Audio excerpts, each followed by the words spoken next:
it be an evening star shines down upon you.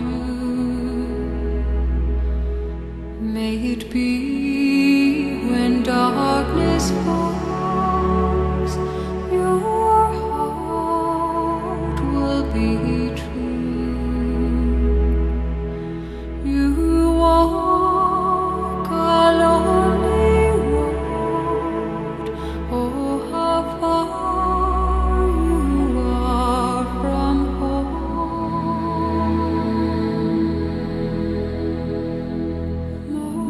Morning air, oh too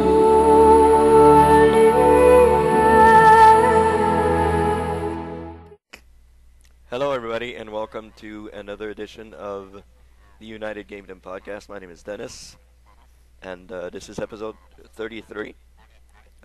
Yes, it is 33. I told you before, it is 33. Yes, okay, well, it's 33. Thank you, Darren. So, as you know, I am joined, as always, well, you heard him talk, the Fighting Irish himself, Mr. Darren Moore. How you doing, sir? I'm doing fine. Basically back to work tonight after my little hiatus off. Of course, it sucks though, but oh well.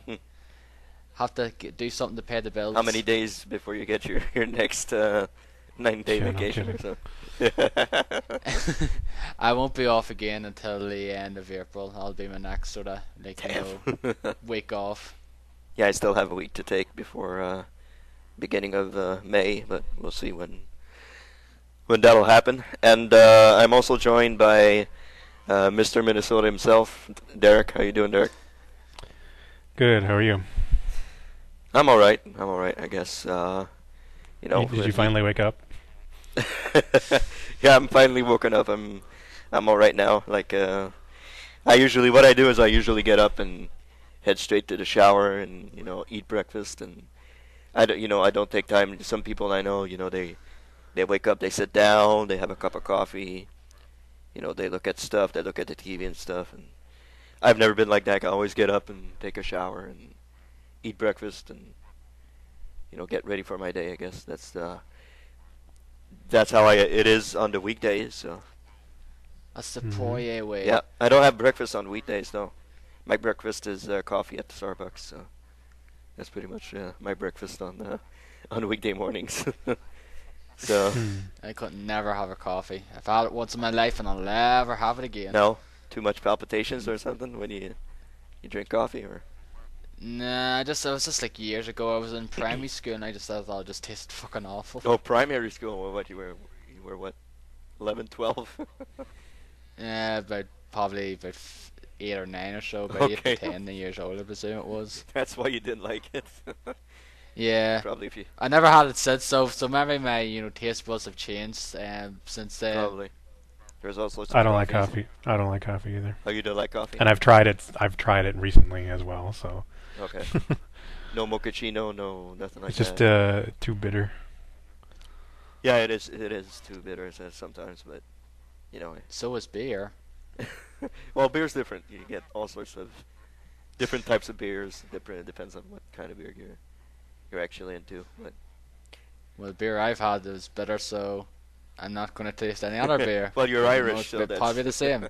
You're Irish. Your beer is pretty much bitter everywhere. Your types of beers over there are pretty much bitter, all of them, I guess. Yeah, So. I guess so, but I couldn't care less. I'm straight edge pretty much. I think you're the only Irishman I know that doesn't drink. Doesn't have a pint Yep, once. pretty much. All right, so a little tangent already, starting off the podcast. So we're back into form in 2013. So there you go.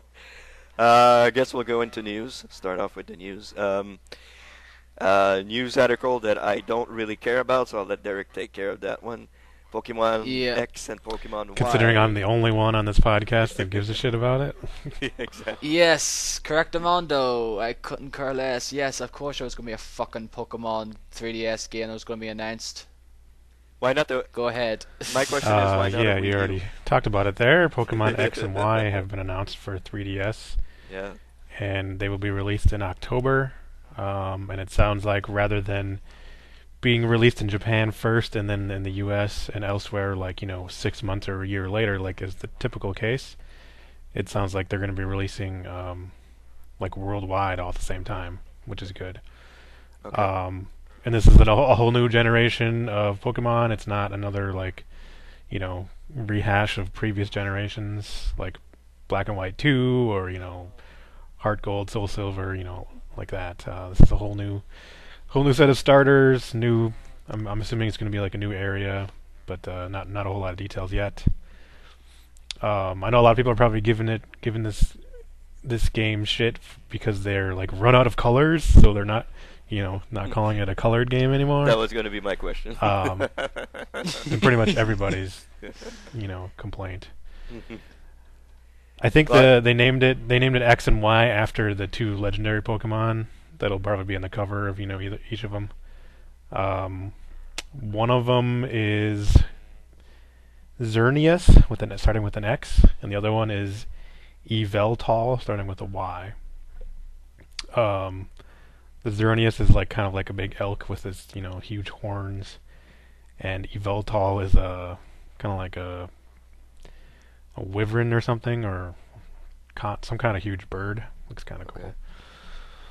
So, Are you saying those are the most famous Pokemon? Is that what you said? No, those are like the new legendary Pokemon. Oh, the new legendary. Okay. Yep.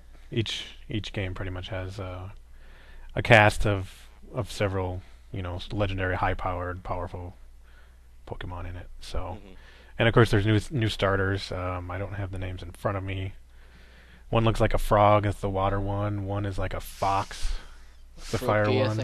I think I was Froakie now. Chespin and That's the grass one. Fennekin. Fennekin, I think the other one was called or something. I could forget as well. That sounds right though. But anyway, there's a Right. trailer. It looks pretty good. I mean, I'm actually really excited about it. I know my nephew. And My nephew loves collecting the trading cards. There's Pokemon trading cards. He loves collecting those. My oldest nephew, so he's pretty much he's never played the game really, but he's into the collecting cards. So that's how I know a little bit about Pokemon, but never played a game of Pokemon, so I can't really, give it a whole hell of a lot of shit. But it's like the day it was announced, it was only that you were saying on Twitter. And I was like, Jesus Christ, come on, people, it's Pokemon.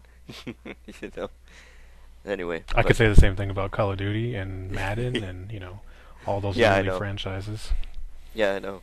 I know, but Madden I don't really give a shit about either, so it doesn't matter. Yeah, like no one on this podcast gives a shit about Madden in the game. I honestly couldn't care less because I'm not from America, and therefore I couldn't give two shits about American football. But you don't care about FIFA either, so. Yeah, well, I'm not into sports anyway. Okay. Except for wrestling, which is sports entertainment. But other than that, couldn't care less. Anyway, But- this game has become my most anticipated game for 2013, easily. Wow. So it passed. Like Really? I really love whenever there's a new generation of Pokemon, I always get the games and play them, and I really enjoy them, even though it's each one is similar in gameplay. But I really like it, so I'm really looking forward to this, and I'll definitely buy a 3DS just for this game. So it passed Tomb Raider as your most. Oh yeah, Yep. Okay. Oh, that's cool. Too bad it wasn't announced last week now before we did our Game of the Yeah. Year Would have podcast. changed your mind then. Okay, so Yeah.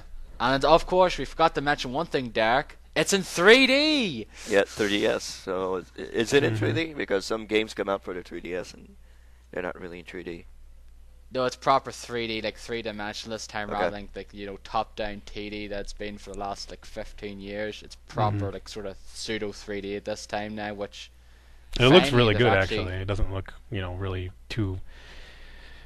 It doesn't look like Nintendo 64 quality polygons or anything. It looks really good. Oh, that's good. It almost like- looks like you're watching like a cartoon episode, in my opinion. It's Excel sheeted kind of look though. Like some people sort of say it looks similar to Dragon Quest. So it does, like Dragon Quest 9, that kind of look to it. So it does, and I can definitely see that. But it's actually just glad to see they actually got into the 3D era now, because like that's been going for like 16, 15, 16 years now, and pretty much finally moved into the 21st century. Hmm. Well, we could say the same thing about Nintendo, but I guess. Oh. But moving on, THQ assets being auctioned off. Darren, want to talk about that one? Yeah, apparently a lot of THQ assets are being auctioned off, so they are, because of course we know that THQ is basically in the shit though. Apparently I know Double Fine was actually interested Yeah. in picking them up though. Mhm. But the story is there's like multiple sources are reporting that financially beleaguered publisher THQ has come to an agreement to auction off its properties and assets piecemeal. This comes after the publisher's bid for bankruptcy had been held up by a US bankruptcy judge following complaints from the company's creditors. And says who might be interested in the aforementioned properties. EA has reportedly already been inspecting potential assets, while Warner Brothers, who already had a go at some distressed video game properties back when Midway shuttered, has effectively shown an interest as well. And I think also Ubisoft might be as well, and a few others ones. So a bunch of publishers, of course, are interested in this here. So they are. What do you guys think of this? I'm just looking at hope- the article right away, right now. So, All I really care is sort of if Saints Row and Darksiders gets their sequels. mhm. They're the only two THQ franchises that I really do care about at this point in time. Okay. Well, there's Saints Row, of course. Hope that they get a good publisher. I wouldn't see Double Fine doing Saints Row at all. I hope they don't get it. I hope Activision don't get anything though, Yeah. because we all know what Activision do. Just pretty much fucking shove them into, you're a good developer, made good games in the past. No, you're just going to be basically making Call of Duty maps now. Yeah, exactly. So fuck yeah. So, yeah, I hope they go in a WWE franchise. I saw, as Alex Navarro stated in this article, I really hope they don't get. I really hope EA doesn't get the WWE franchise. I wouldn't see Ubisoft really doing WWE. I think it's not up their alley. Maybe Warner Brothers, but not Ubisoft. We'll have to. Yeah, but who would be? But like, I don't really know. Like, who else is there to do the WWE license? I don't know. Like, Well, Jax is pretty much owner, I guess, half owner of that franchise, right? yeah, it's just like Ukes to do develop it now, Yeah, and Ukes, like, yeah. THQ. Like, it's just like it's been THQ for so long now. Like, usually it was like Acclaim beforehand, like WWE Attitude and like Warzone and all them, and then it went to THQ. Mhm. It's been there ever since. So I honestly hope it's not Activision now, because we all know what they'll do with it as well. Yeah. They'll just run it into the ground. Exactly. So yeah, those are pretty much the only.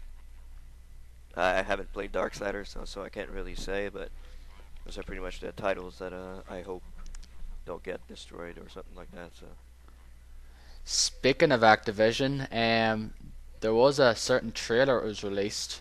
I think it was earlier this week or week before, late last week. Certain game that's adventure game won our Game of the Year last year. It's basically a first-person shooter, Mhm. and The Walking Dead Survival Instinct. yeah, And I don't know about you guys, but that looked fucking horrible. That trailer. yeah, it did look horrible. Yep, it looks horrible. But before we get into that, Derek, you have any insights on THQ you want to share or something? Well, I just hope their properties, and I don't know if the studios are being auctioned off or how that's working, but I hope these go to good homes. Like you mentioned, Saints Row definitely, Darksiders. They also have Metro. There's that South Park Stick of Truth game, Company of Heroes, and I don't think anybody really cares about Homefront, but they have that as well. So yeah, hopefully they don't get the properties don't get ruined in this process when they get purchased by a new publisher. So Yeah. They don't get transformed into the company doesn't get transformed into map making company for Call of Duty or something like that by Activision. Yeah. Wow. Like because I remember that episode of Code for Truth where man Davis was talking about that with Raven, who did Singularity, and that's a great game. Unfortunately, they're just reduced to making map packs and out there for Call of Duty games nowadays. Yep. Which is a damn Huh. shame. It is a damn shame. That game was fantastic. Really, really good game. Yeah, so getting back into the, I guess now, world famous Walking Dead trailer. Apparently was fan made, I guess, but the guy did use some footage from the game, so I guess it doesn't look very good. Not from the trailer, but It looks like the game was made on the PS2. Mm-hmm. yeah, it really looks really, really bad. But they haven't even released an official trailer, have they? I think there's Like No, after that? teaser, This right? is That shows Merle and what is his name? God damn it, Merle and that other guy. Daryl? Daryl, I guess. I had Danny in my head, but Daryl. That's the game with those two, right?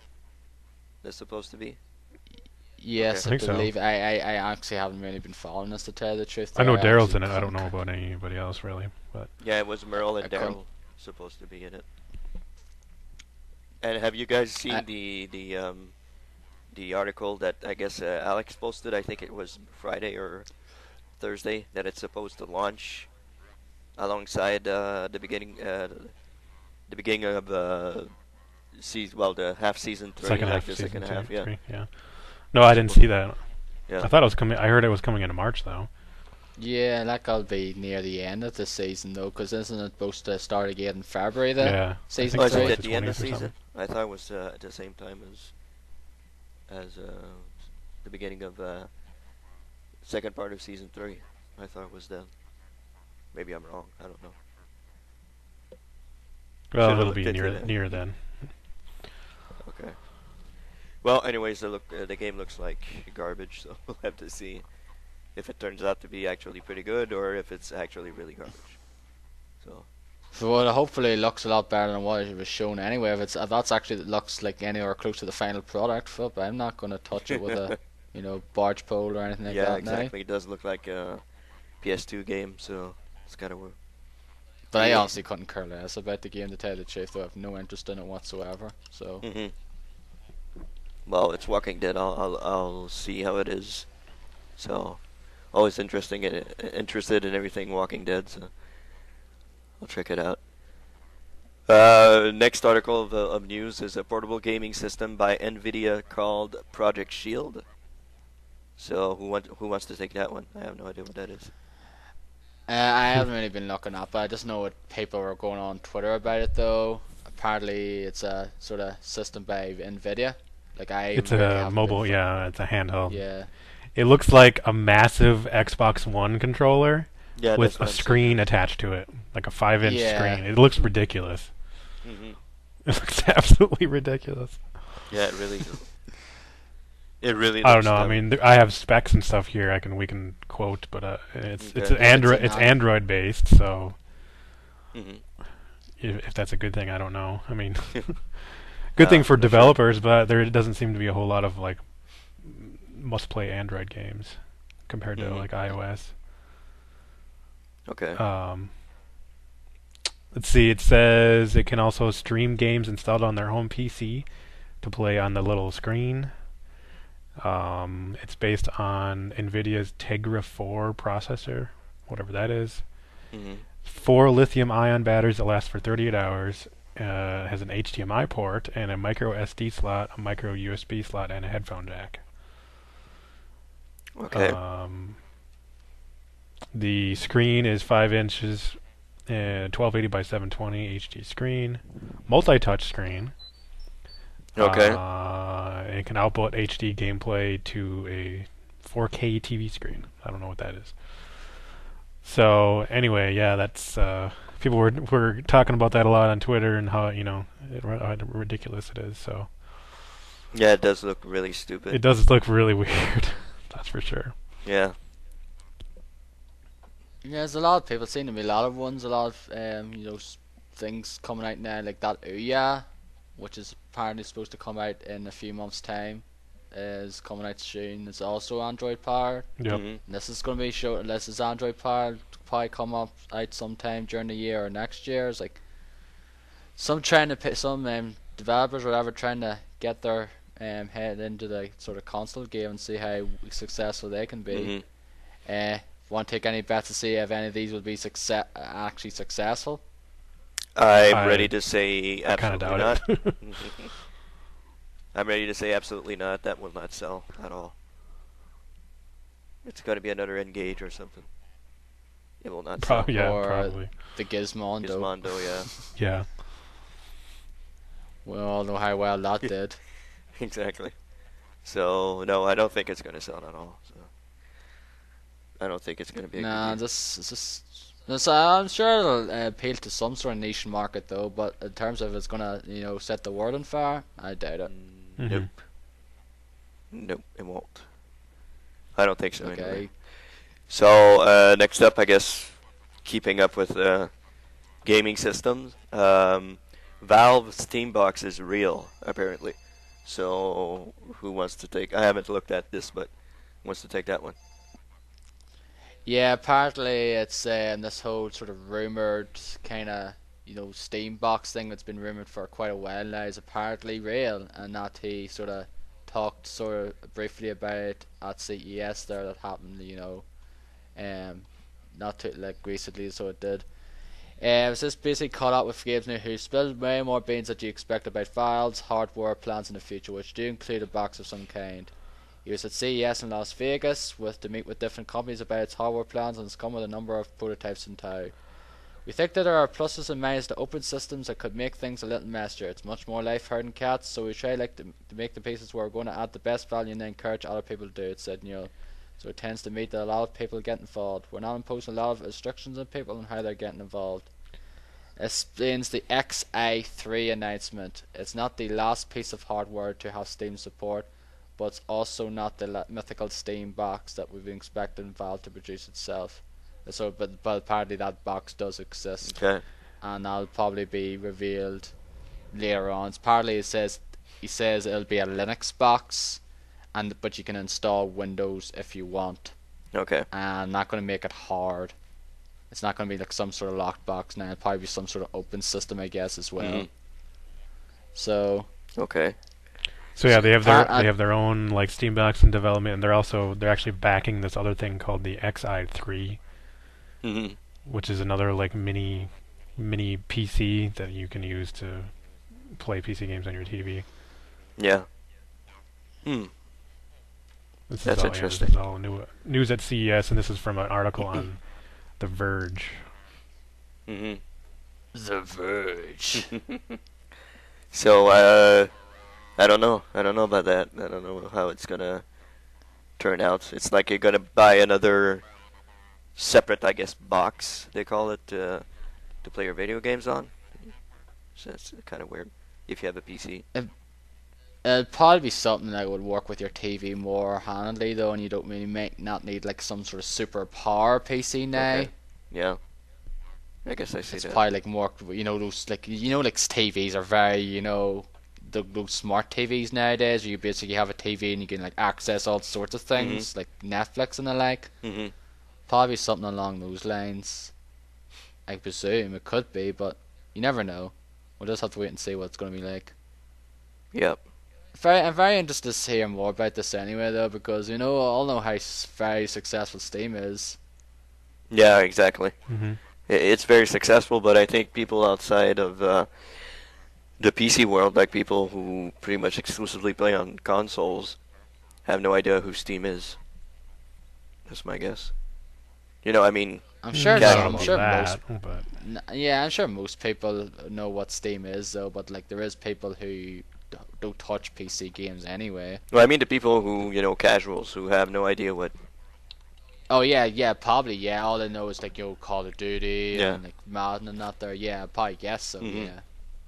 But for like people like you and me. Yeah, I mean, yeah, yeah, we're definitely. gamers, but I mean, you casual gamers who play, their Maddens once a year. They buy their Maddens and their Call of Duties once a year.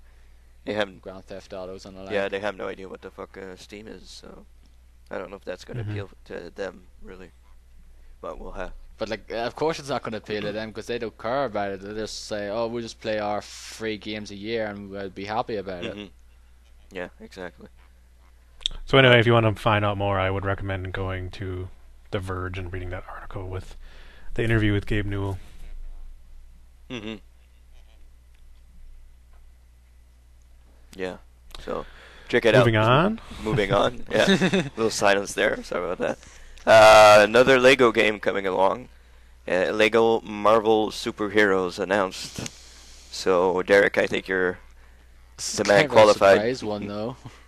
So what is this about, Derek?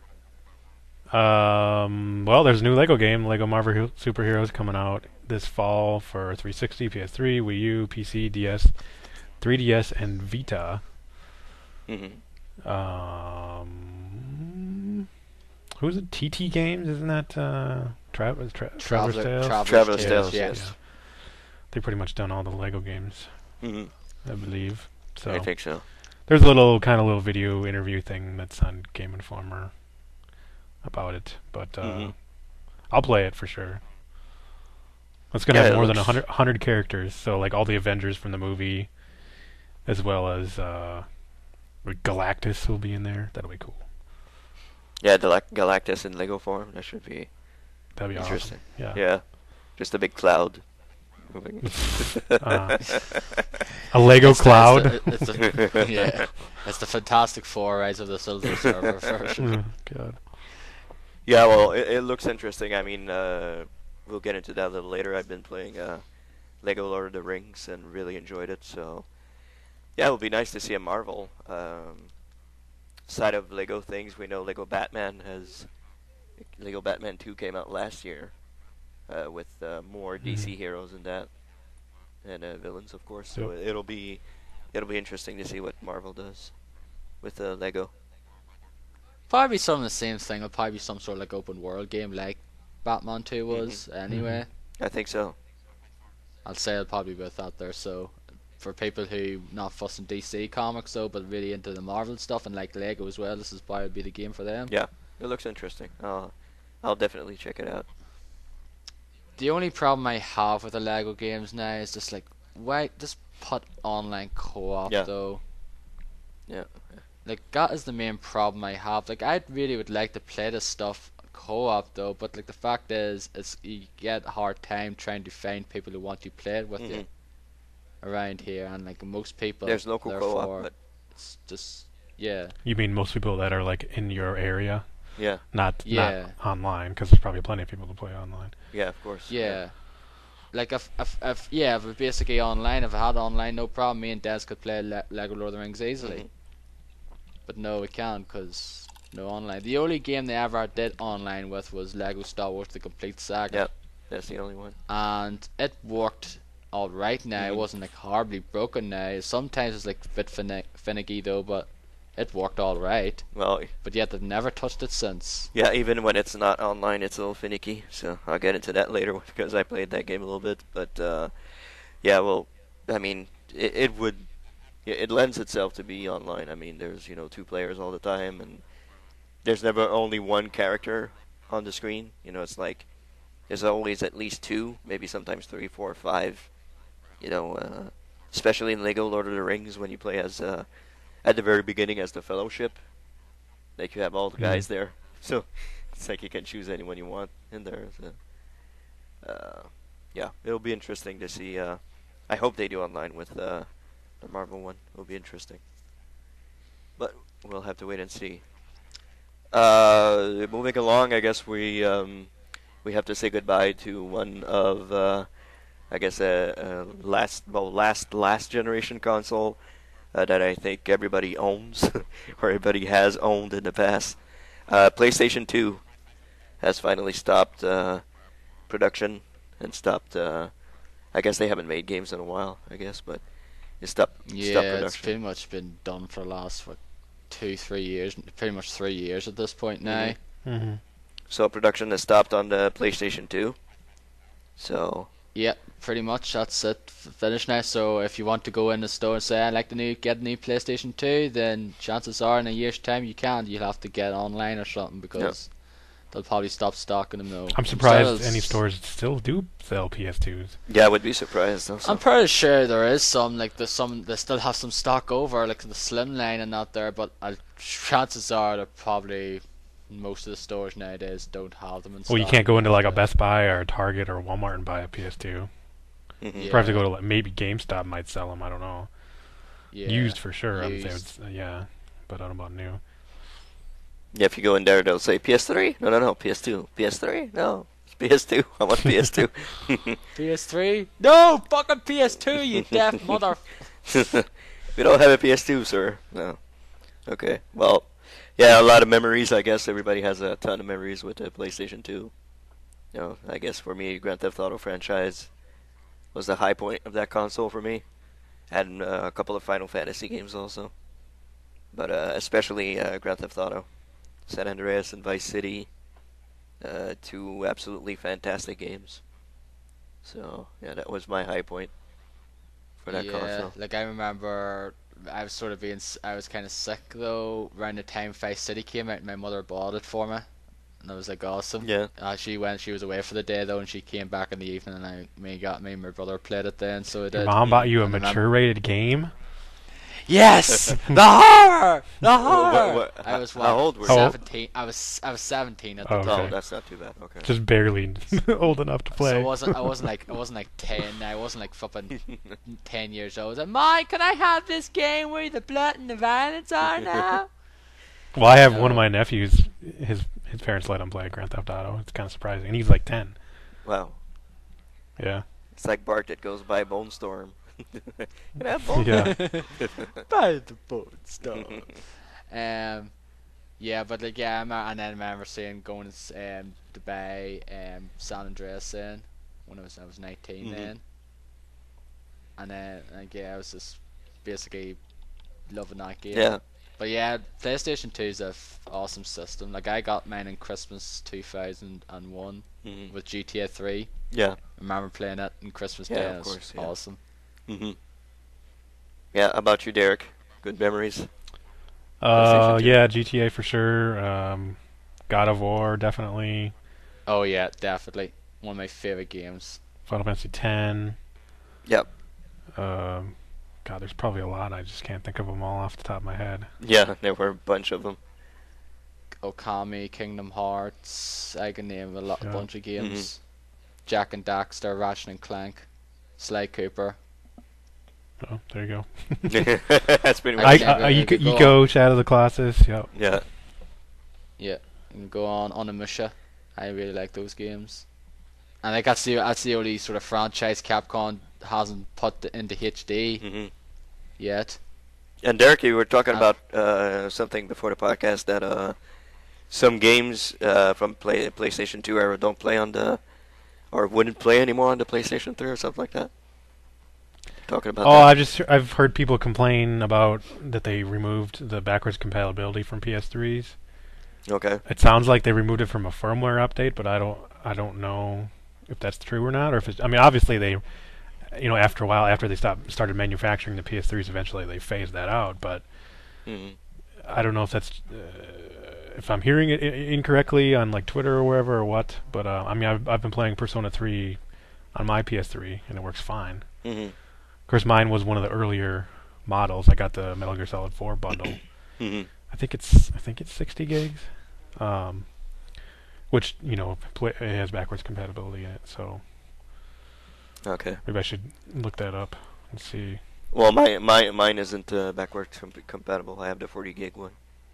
It is. Was it ever or No, it was never backwards compatible.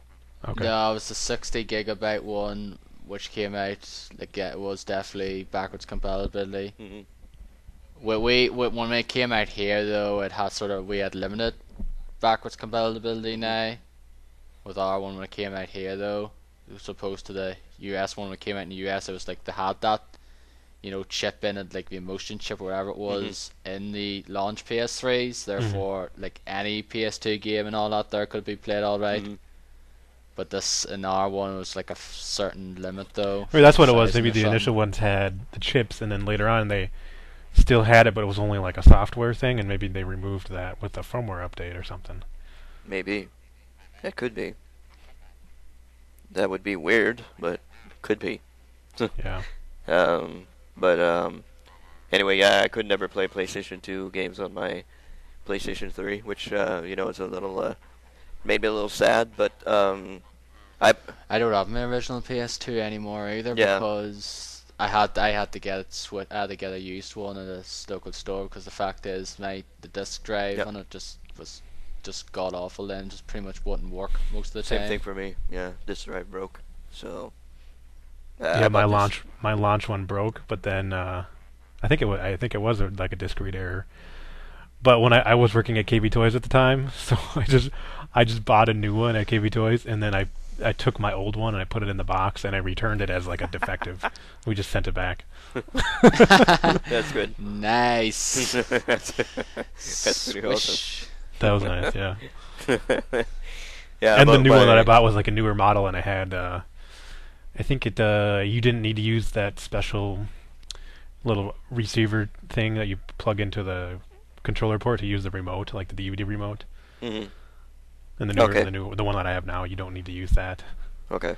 I think there's some other stuff too that they changed, but Yeah, I have the fat one, the really big PlayStation 3 one.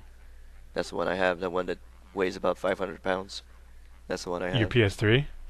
PS3. Yeah, I have the big fat one. Yeah, I have that one too. Okay. Yeah, like I always have the big fat PS3 now. Yeah, I'm not going to change it out Yep. because pretty much the only game I play on there is MLB every year. So I'm not going to go and listen to Blu-rays, of course, but I'm not going to go out and buy a PlayStation 3 just for, buying a new PlayStation 3. I guess I'll wait for PS4, which probably will be announced this year, I would guess. So. Along with the Xbox 720. Yeah, 720. Xbox Cubed. I'm still predicting that's what it's going to be called. Well, that's a pretty Yeah, it cool could name, be. though. Xbox Cube. I think that's a pretty good name. Yeah, just basically Xbox with the little wee the cube sign at the above it. Mm-hmm. That'd be pretty awesome. So yeah, goodbye to PlayStation 2, I guess. Happy trails. Got over 100 odd games for it. Yeah. So moving on, Tomb Raider will have multiplayer. Apparently, that was announced. That's horrible. Yeah. It just seems like okay. Everything Yeah. has to have fucking multiplayer now. Yeah, it's Yeah, and the it's fact just is, what's the ridiculous. point? Because the fact is, most of the time, the game suffers a bit with the multiplayer. Any of you guys played And the multiplayer's going to be dead in like a week or two anyway. Exactly. Like, look at Dead Space 2, for Oh example. God, my God, that game. That didn't need multiplayer, and the multiplayer for it died on Yeah. its ass a couple of weeks later. No one, it pretty much, it was dead. The single player was Mhm. magnificent, like it was awesome, but the Yep. multiplayer, good God, that was really, really horrible. Was it with you that I played it, Darren? We played a little bit of it, I think. I don't know. Like, I only remember playing it like once or Yeah, I so think when so. it came out, and that was it. I've never I don't played think it. I don't think I ever played it with anyone else. Oh wait, no, I did try it once. I was trying to get some achievements or something, I think. Yeah, I really hate tacked on multiplayer stuff. Yep. I think it takes away from the single player. So I know it's a different studio, like it's Eidos Montreal that's working on the multiplayer, but Oh, so it's not was it Crystal Dynamics? yeah, then? it's not Crystal Dynamics, it's Eidos Montreal that's working Oh, on okay. the multiplayer for Tomb Raider. So it's a separate studio. Maybe it'll be, playable. Did you guys watch the video No. on GameSpot? No, I haven't watched the video of it whatsoever. Like I watched the video and you see a little bit of Montreal at the same time, so that's pretty cool. But yeah, you kind of see what the gameplay is going to be about. It looks a little bit like Uncharted, to be honest. Yeah, that's what I was kind of thinking it would be like Yeah. then, because the single player looks like a lot looks similar to Uncharted, so it does, and I'm sure the multiplayer would pretty much be the same way. And the multiplayer in Uncharted 3 was pretty damn good. I mean, it was a pretty good multiplayer. So I played some of it. I played a bunch of it too, so I didn't. I enjoyed it now and thought it was pretty good. So if they can do something resembling that, maybe it'll be good. I don't see it lasting, like Call of Duty or something like that, but I think it should be, we could be surprised. Look at the multiplayer in Mass Effect 3. Turned out to be better than the game. So, for most people. For some people, yeah, that's the truth. So, who knows? Maybe we'll be surprised. Maybe it'll be... I doubt it'll be better than a single-player game, but who knows? Well, yeah. We'll have to wait and see for that. So. I would rather not have any multiplayer, though. Really? No multiplayer? Nothing? At all? Even if it's well made? Why? Even if it's well made, yeah, I'd rather have like a completely solid single player game. Mm-hmm. I really couldn't care about multiplayer for the most part nowadays anyway. Either co-op. Yeah. I don't mind co-op now, but multiplayer, competitive multiplayer, I've played very little of it nowadays. Mm-hmm. And speaking... Yeah, if it's co-op, I mean, I'd be interested. But if it's competitive, no way. Yeah, I highly doubt there's going to be co-op in this Tomb Raider game. I really doubt it, but... Because I've been playing Anarchy Reigns, and it's like competitive multiplayer, and I'm pretty shitty at that. Yeah, I saw a quick look at that. That looks really fucking tough. It looks tough to be... The multiplayer looks really, really hard. And I'm like, fuck this. Bye-bye this game. Yeah, this is fucking rad. Like, that quick look at he just got his ass whooped, though. Because every time he came across the same fucking guy and just got his ass whooped. He's like, what the fuck's going on? What the fuck is going on? He's like getting beaten up all the time. And just Patrick's just fucking dying over there, like laughing his ass off at times as well. Yeah. I guess speaking of multiplayer, we Here's the story of the week. Yeah. Numbers coming in from the top-selling games in the U.S. for 2012. And guess what game finished at the number one spot of... Syndicate! I wish. Yeah, we'd be getting a sequel to Syndicate if there was the case. But no, Darksiders 2. Yeah, that too. All the games that we liked that did horrible, I would prefer than majority of the games is in the top 10 pretty much. Yep, but that's not the case. The number one selling game was Call of Duty Black Ops 2, which I'm pretty sure surprises the hell out of everybody. Yeah, I'm sure that surprises absolutely no one because it's been that way since 07. Exactly. 08. So, and this top 10 really surprised me. The top 10 from 2012. Did you guys take a look at this? That really surprised me, the top 10. Yeah, top 10 of 2012 at the bottom here, yeah. Yeah. Especially with number 8. Like, I kind of ranted on it a little before we started recording. Like, what the hell? Yeah, let's quickly browse through those. Number 10, FIFA Soccer 13. Not a big surprise at all. Number 9, Lego Batman 2, DC Superheroes. That surprises me a little bit. Well, considering the fact that it's on, like, fucking 7 different formats, then not really. Yeah, well, And number 8, Darren's most favorite game of the world, Call of Duty Modern Warfare 3. Yeah, like, that goes to show how sort of ridiculous this list is when a game from 2011's on it. That's really surprising to me. I mean, Modern Warfare 3 being at number 8 of 2012. And that was not one of the, like, didn't that, like, I thought it was, like, it did pretty well at the start, but then it kind of, the sales kind of would drop, like, a good bit after the release, though, so I'm surprised to see this actually being on the list anyway. Yeah. And I didn't think too much of 3 anyway, to tell the truth. I thought the campaign was okay, Yeah. and, like, I didn't touch the multiplayer, and I couldn't care less. The campaign wasn't that good, in my opinion. Number 7, Borderlands 2, which, congratulations. I guess that'll be a Borderlands 3 then. Number 6, NBA 2K13. Whole lot of basketball fans out there. That's a game Yeah, they always do well, those games. That's a game I actually want. I hope it goes on sale sometime soon. Number 5, Just Dance 4.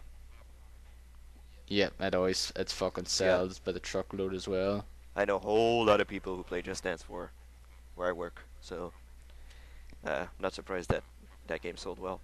Number 4, Assassin's Creed 3, which kind of was a disappointment, but sold pretty well. Yeah, I wonder how many people return their copies though. Number return Let's see copies. those numbers. Number 3, Halo 4. Not a big surprise. Yeah, not surprising whatsoever. But that's on one single console, so that's pretty fucking great. That must have sold a whole lot.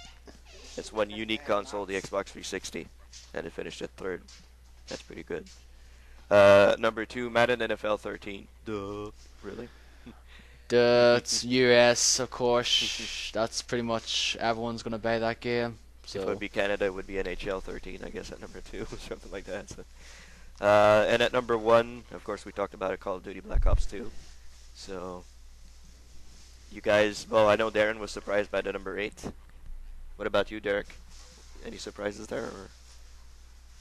I didn't even look at the list. Where is it? Oh, you didn't listen to the list? he just drifted off for 5 minutes. It's on the link in the outline.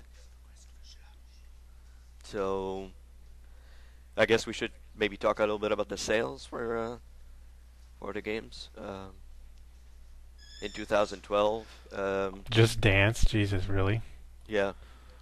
That sells pretty well.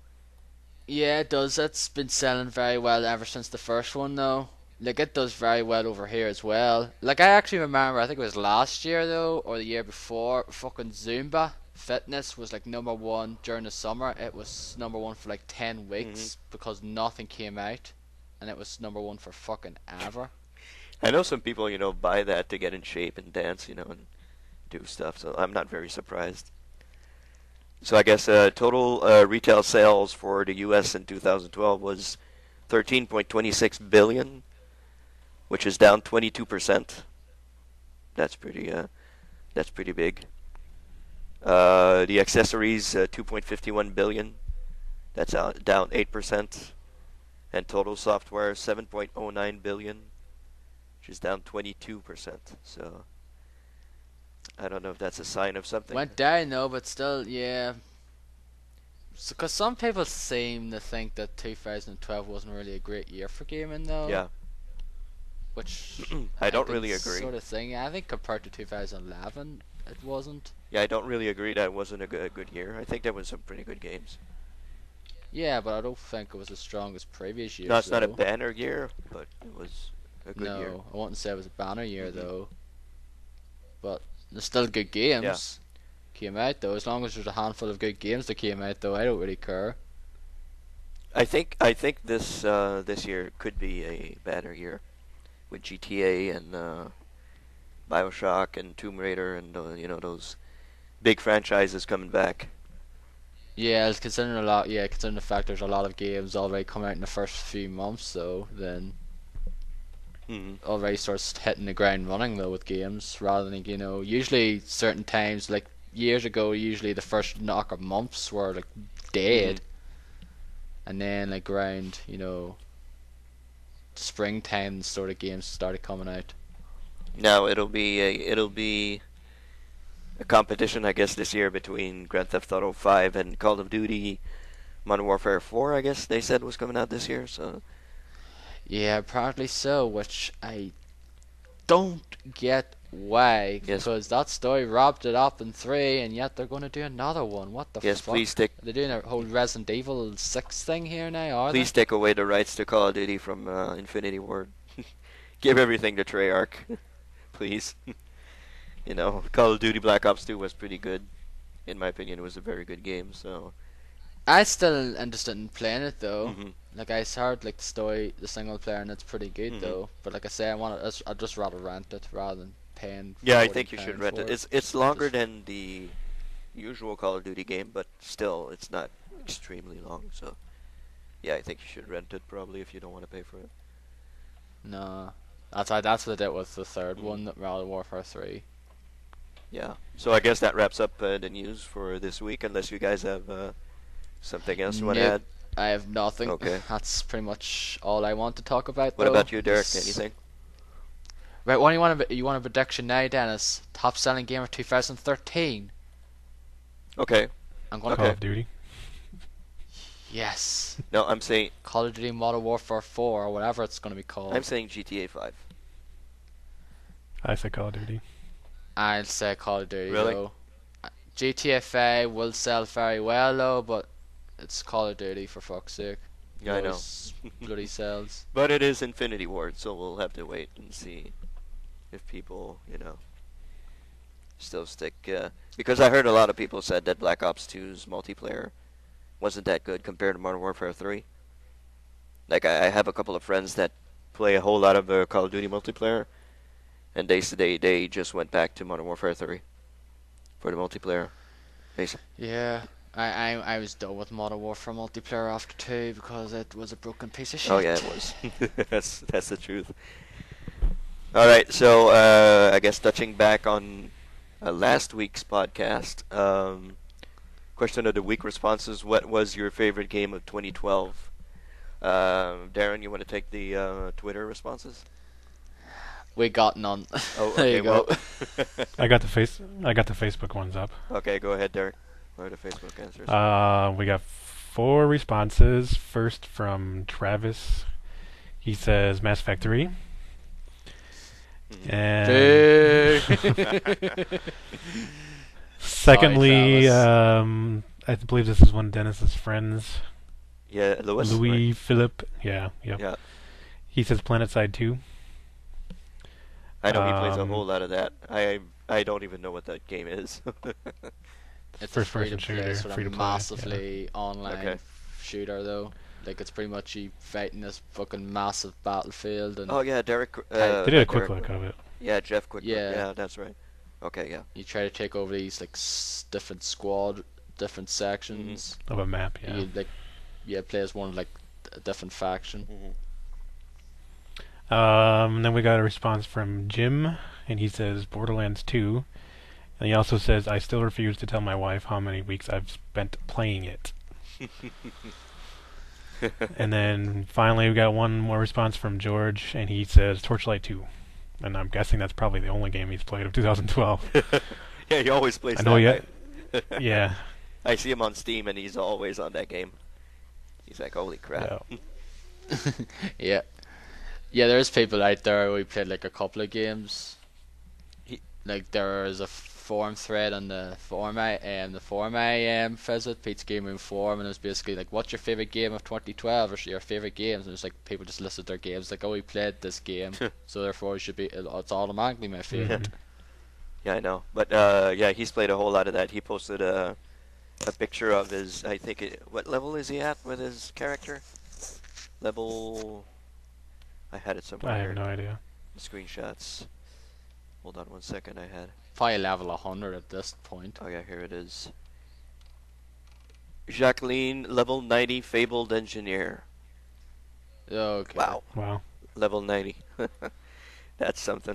Is the max 100? 100. Yeah. Yeah, I think it is 100. Yeah. We got. Well, me and Des got to, was it 50? Yeah, it was wasn't close to 50. Yeah. 50 So- odd. In one playthrough, so I'm guessing in 2 playthroughs you probably hit the max. So we did pretty much everything in the game also. So yeah, fantastic game. Absolutely agree with George. Very good game. So Yeah, we'll talk a bit more about it yeah. shortly. So that's our question of the week responses. Not a whole lot. I was expecting more, but there you go. We'll have another question of the week, I guess. Maybe concerning music. Did we post a music question? We We did did, that but nobody music question, but we got responded. Nobody no one. responded. No one couldn't give a shit. It's like, okay. Oh man, that's fantastic. Okay, But I think I was really during the holiday break Yeah. when no one probably was looking at the probably. page as well anyway. Maybe we'll repost that So- question, or we'll think of something else. We'll see. So that's pretty much it. The games we've been playing this week.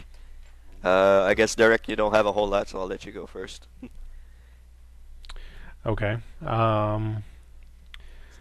I finished Far Cry 3. Yay! Last week, I think it was. And I really, really enjoyed the game, but the story missions and the story, like the plot of the story, is just really bad. Yep. Like it starts out great, Mhm. but it just goes downhill from there, and it doesn't get any better. Oh yeah. It's just That's pretty really much bad. what I've heard. That's pretty much what I've heard about it. It's like starts promising, but then just halfway point just goes. Yep. Zip. Just goes crappy then. Yeah. So yeah, the all the open world stuff is just way more better than the story. Definitely. Agree. Like that's the low point of the game. I haven't tried the co-op. I don't know how that is. Okay. But if you guys want to try it, or if anybody listening wants to try it, let me know. I'd be interested in trying it. Yeah, sadly I have it So- on PC, so I can't really Yeah. try it with you guys. So I'll try it next week. I'll try it next week with you if you want, though. But because by the time we finish this podcast, I'll be going to work shortly, so it would be. Cool. so yeah, I did all the radio towers. I haven't done all the outposts yet. I've upgraded all of my stuff, like my ammo pack and my handset, or the what's it called? Your like loot bag. I Mhm. upgraded that all the way. Your like arrow quiver, your grenade holder, everything. I upgraded all those. Okay. Okay, I got a question for you. Did you use your crossbow a whole lot? The bow? No. Yeah. No, I didn't use it either. I found No. that it's really difficult to aim. Yeah. Because you gotta like judge for like the arc of the bow as it the further away you are. Mm-hmm. And I thought they were talking about, when Giant Bomb was talking about Far Cry 3, Patrick made it sound like you could attach C4 to your arrows and shoot those, but I never got that. The only thing I could shoot is fire arrows or grenade arrows. Yeah, I have no idea how he could attach C4 on his arrows. Yeah, I I have no don't idea know. how you could do that. Is that a mod? Like the fire arrows, I thought the fire arrows would be cool, but they don't even light anything on fire. They just kind of hit, and then the fire goes away right away. It's really weird. Yeah, that's what I heard. Yeah. Yeah. That's dumb. And I didn't even bother with the grenade arrows. I just used regular grenades. Yeah. So, but I do enjoy like sneaking around as much as possible. Like I don't enjoy the open firefights as much as sneaking around and just taking down people with my knife. That's fun. Yeah. That's really fun. And taking out the outposts is really fun too. Trying to take them out without getting caught, and then you get your big XP bonus. Yeah. And there's all the different variations on the takedowns where if you're above Right. somebody, you can jump on them and like stab them with your knife, or if you're below, you can like stab them and then pull their body down. Yeah. Um, Or the chain takedowns. the chain one, yeah. If you have some people that are like standing near each other, you can stab one dude and then right away go stab the other dude. That's Yeah. fun. So yeah. Aside from the story mode, I really, really, really like that game a lot. Yep. Like the shooting is really satisfying. There's a lot of guns to find or to unlock and purchase and upgrade. Those are all really cool. Mm-hmm. Even like the signature weapons, those are really cool too. Yep. I think I ended up using I think it's called the Bushmaster assault rifle. It's a silenced assault rifle, and I think that's one of the signature ones. Yeah, that's the one I use. It's Towards really the end awesome. of the game. It's really awesome. And I like that shredder submachine gun, although the ammo Yeah. it goes through ammo like crazy. Mm-hmm. And then there's that sniper rifle you get, that upgraded silenced one, or the one Yeah. that you can silence. That one's awesome. And then I think what was the last thing I carried? Oh, at the end I was carrying the rocket launcher. At the end, RPG. Mm-hmm. For a while I was carrying either the bow, just because I thought maybe if I needed to use a silenced weapon I'd use that, or the cannon. It's one of those Uplay bonuses you can get. Okay. It's a I didn't see that. signature weapon. It's like it looks like a huge magnum with a scope on it. It's pretty cool. It's really powerful too. Cool. So, and did you do that Uplay mission? No, I You go didn't. into the Uplay and you unlock it. Yeah, no, I didn't. I saw it, but I didn't do it. Is it Okay. good? Or It's pretty cool, yeah. yeah. It's like you go through this weird like lab where they're like these like Nazis were doing, or no, not Nazis, but like old Japanese during World War II were doing experiments on stuff. Okay. It's pretty cool. Like that kind of stuff is kind of neat. Like I like that more than like the main story in the game. Mm-hmm. Like all the backstory of the island.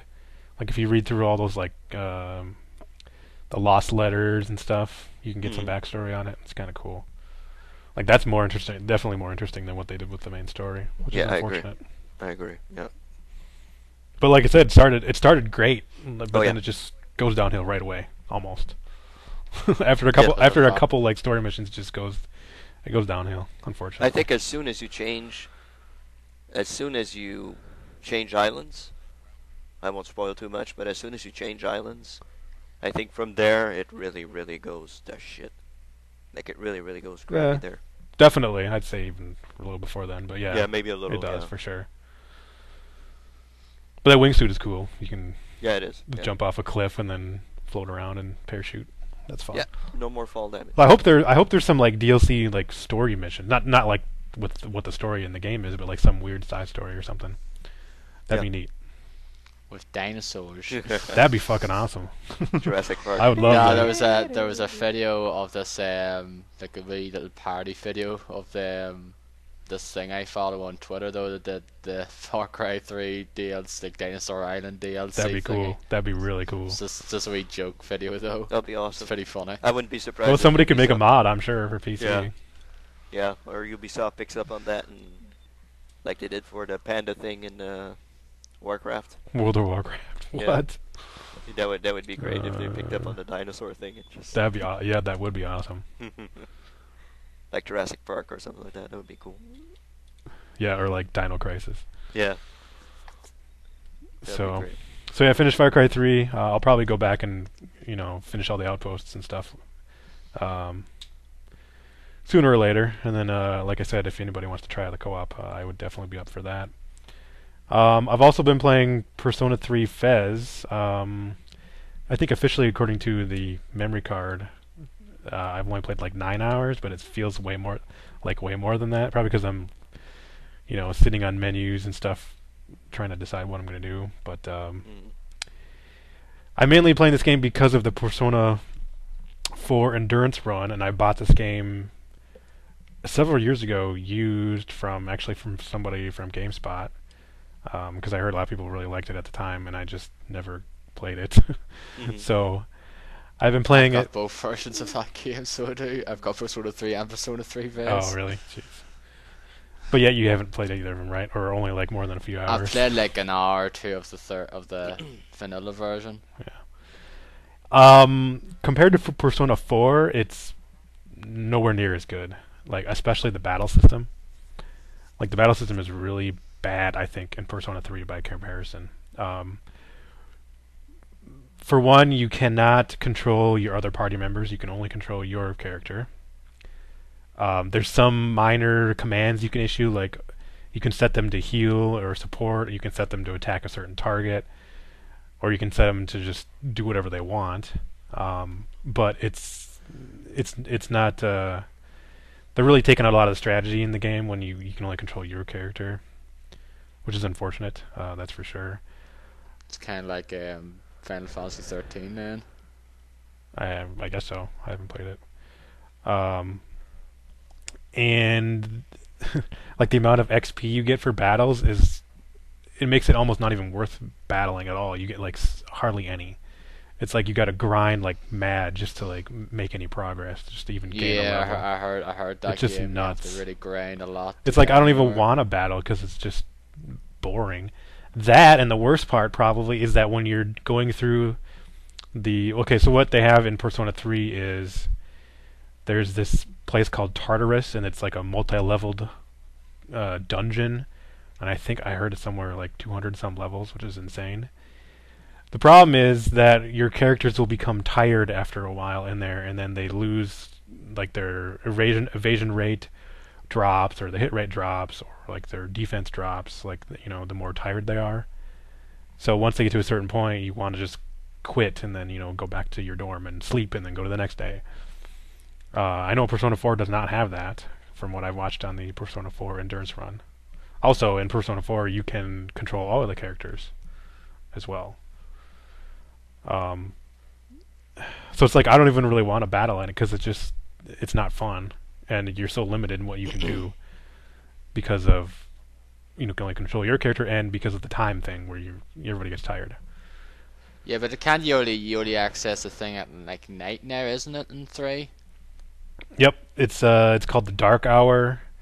Basically, the premise of Persona 3 is that at midnight there's a thing called the Dark Hour where everybody who doesn't have like a special power, or everybody that doesn't have a persona, turns into a coffin, and they kind of like sleep and like time stops for them, and they don't realize, like they have no idea what happens during that. And there's these things called the shadows that will prey on people during that time, and your team is sent to investigate the dark hour and figure out what these shadows are doing and stuff. So there's really, at this point in the game, like there isn't really a main story. It's just there's this stuff going on. You have no explanation for it. People are just getting attacked by these shadows, and like during the daytime or not during the daytime, but during the night they're like kind of like zombies. They're just like, ugh. Like you go up to some of them and talk to them, and they just go bleh and stuff. It's like their mind is like destroyed by the shadows or something.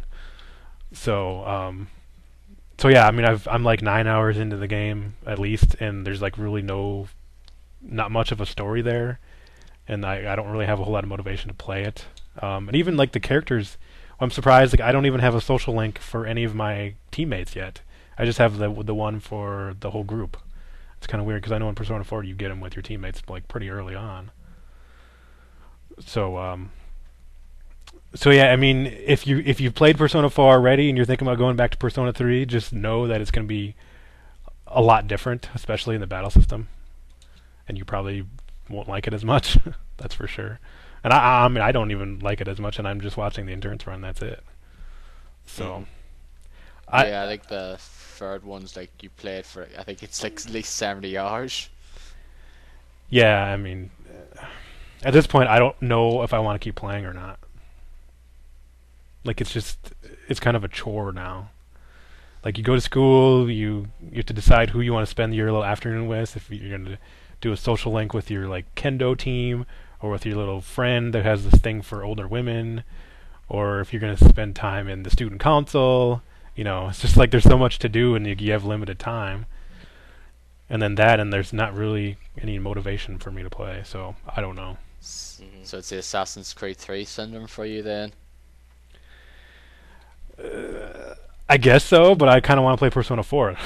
So, I don't know. Yeah, but you don't want to play this game though. You're just like, oh, I don't want to play this game though. You just basically want to play another game rather than it. Yeah, it's kind of overwhelming because there's so much to do, and I don't know what to spend my time on. Get a strategy guide. Yeah, well,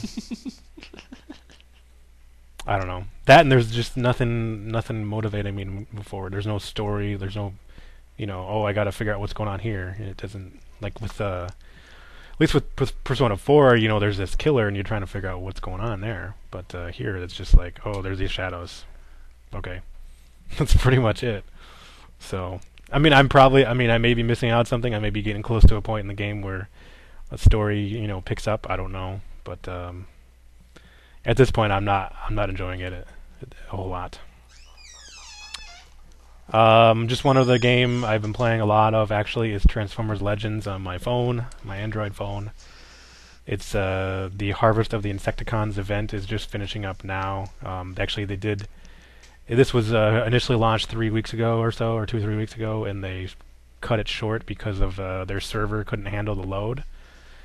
So now they've, I don't know, apparently either gotten new servers or upgraded them, and now they relaunched it a couple days ago. And it's just some like these boss characters that show up, and you have to fight them. And if you get a lot of cool rewards, like new card packs and stuff. And there's rewards for the end of the event, where depending on your rank, you get special cards and stuff like that. So I don't know. I like the game because it's Transformers. And it's it's fun to try and collect all of them. So if you have an Android system, or actually you can even add. Apparently there's an emulator actually on PC. You could even try it. I forget what it's called, but I guess just do a search for like Android emulators on Google, and you'll probably find it. But I recommend checking it out. It's free. There's no cost to it at all. So and that's pretty much all I've been playing. All right. Cool. Okay. Darren, you want to go? Yes, I'll go through here. I'll try to just make this short and sweet, I guess. I finished 2 games, sort of pretty much during my time off. One of them was with your good self, Dennis. Yeah. I think pretty much after we finished the podcast last week. I stepped up till about 1 o'clock or so, 1 or 2 o'clock, to finish off Torchlight 2. Yeah. Yeah, I forgot to put that down. Yeah, that's right. And I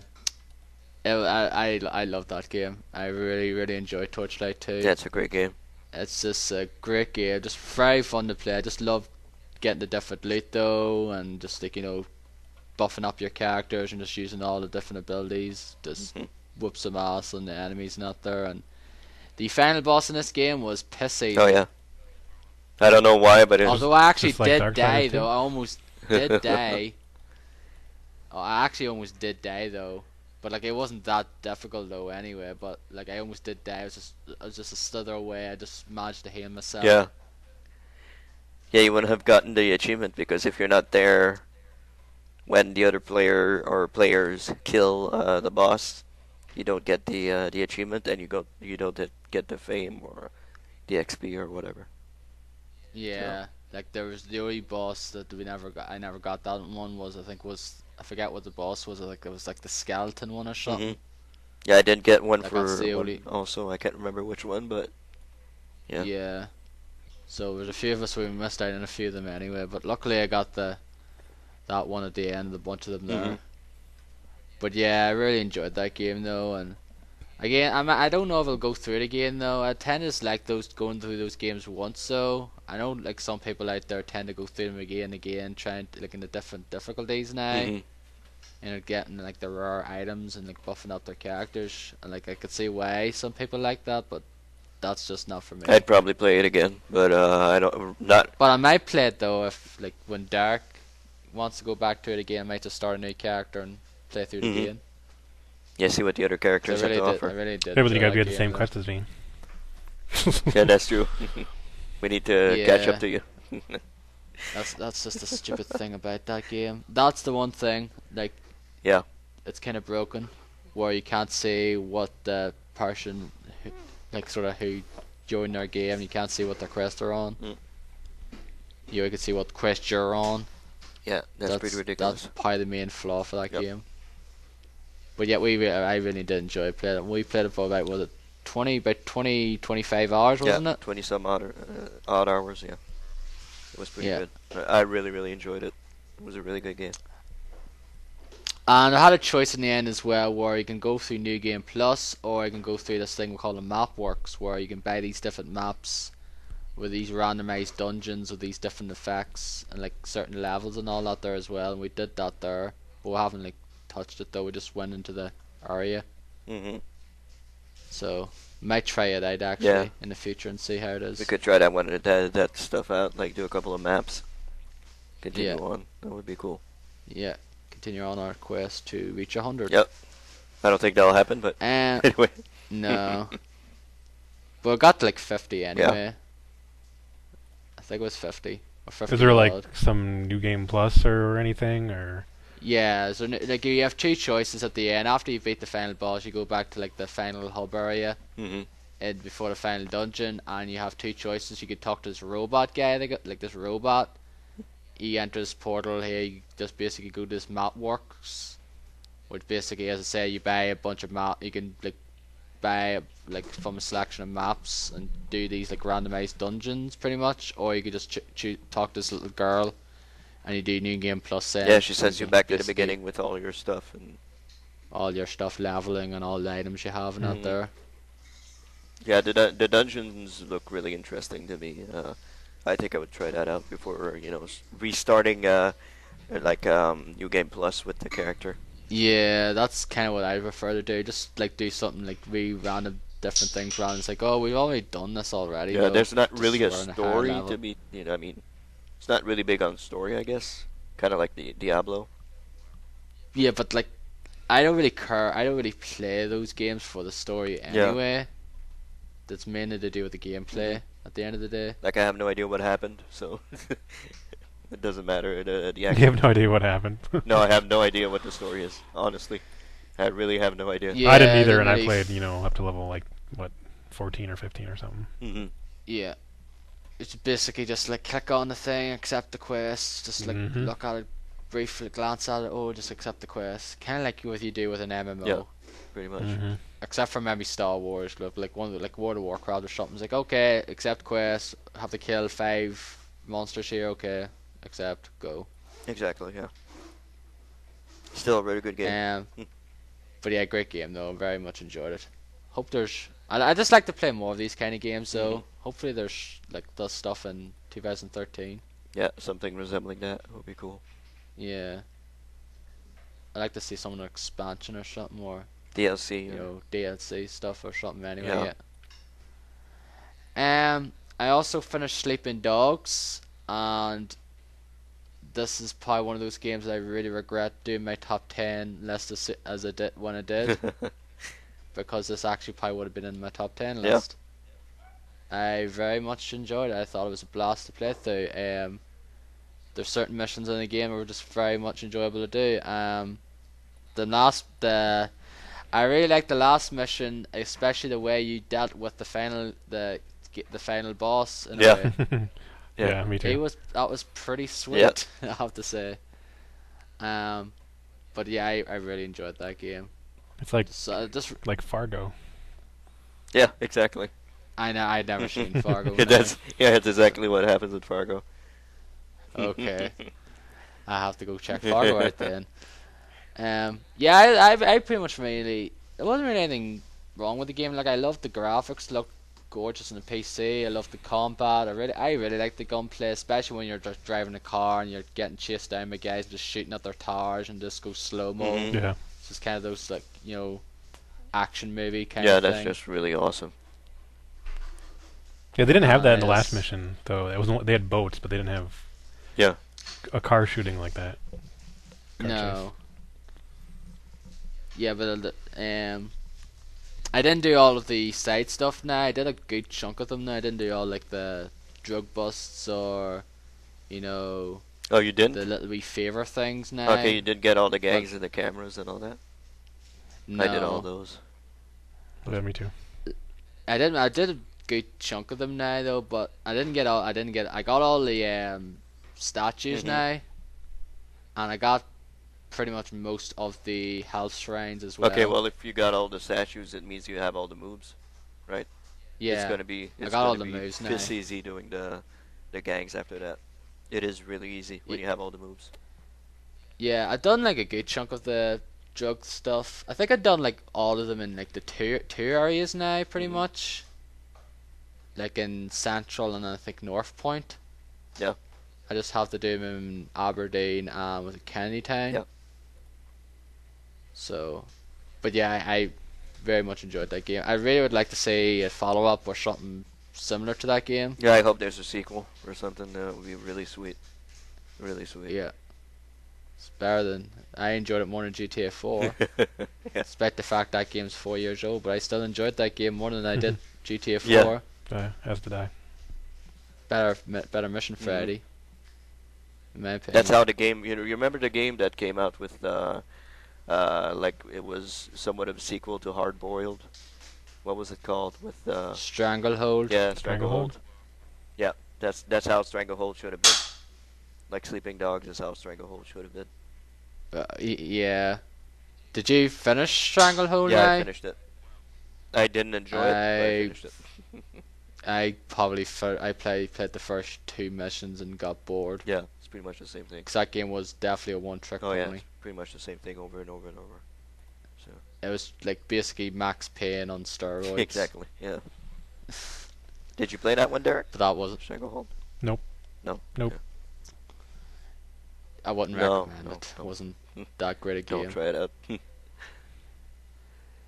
that was done by Midway as Yep. well. It was. So, I'm taking part in the new Gentleman's Challenge on the forum I visit though, and I was tasked with Tales of the Abyss by guy Zach, Pokemon ZRPGs on the forum though, and that's the podcast I was on earlier this week, the Hey Listen one. Okay. That's not up yet, so I don't know when it'll be up. It'll be up sometime soon. I just say it was very very random. Prank calls and it's all sorts of stuff. That's great. That's all I'm gonna say. That's my plug. Basically, it's just basically an RPG in the Tales series. So I'm about 8 or 9 hours into it though, and I hate the main character. He's just a whingy bastard. I don't find any of the other characters very that interesting at all. Oh, either kind of at like the Final moment. Fantasy 13. Yeah, pretty much. But I heard this actually does get better though. Okay. I actually heard the main character does get better and the story does get better. But at the moment, the only thing that's keeping me from stopping this playing this is the gameplay. I like the gameplay, the battle system, and that there.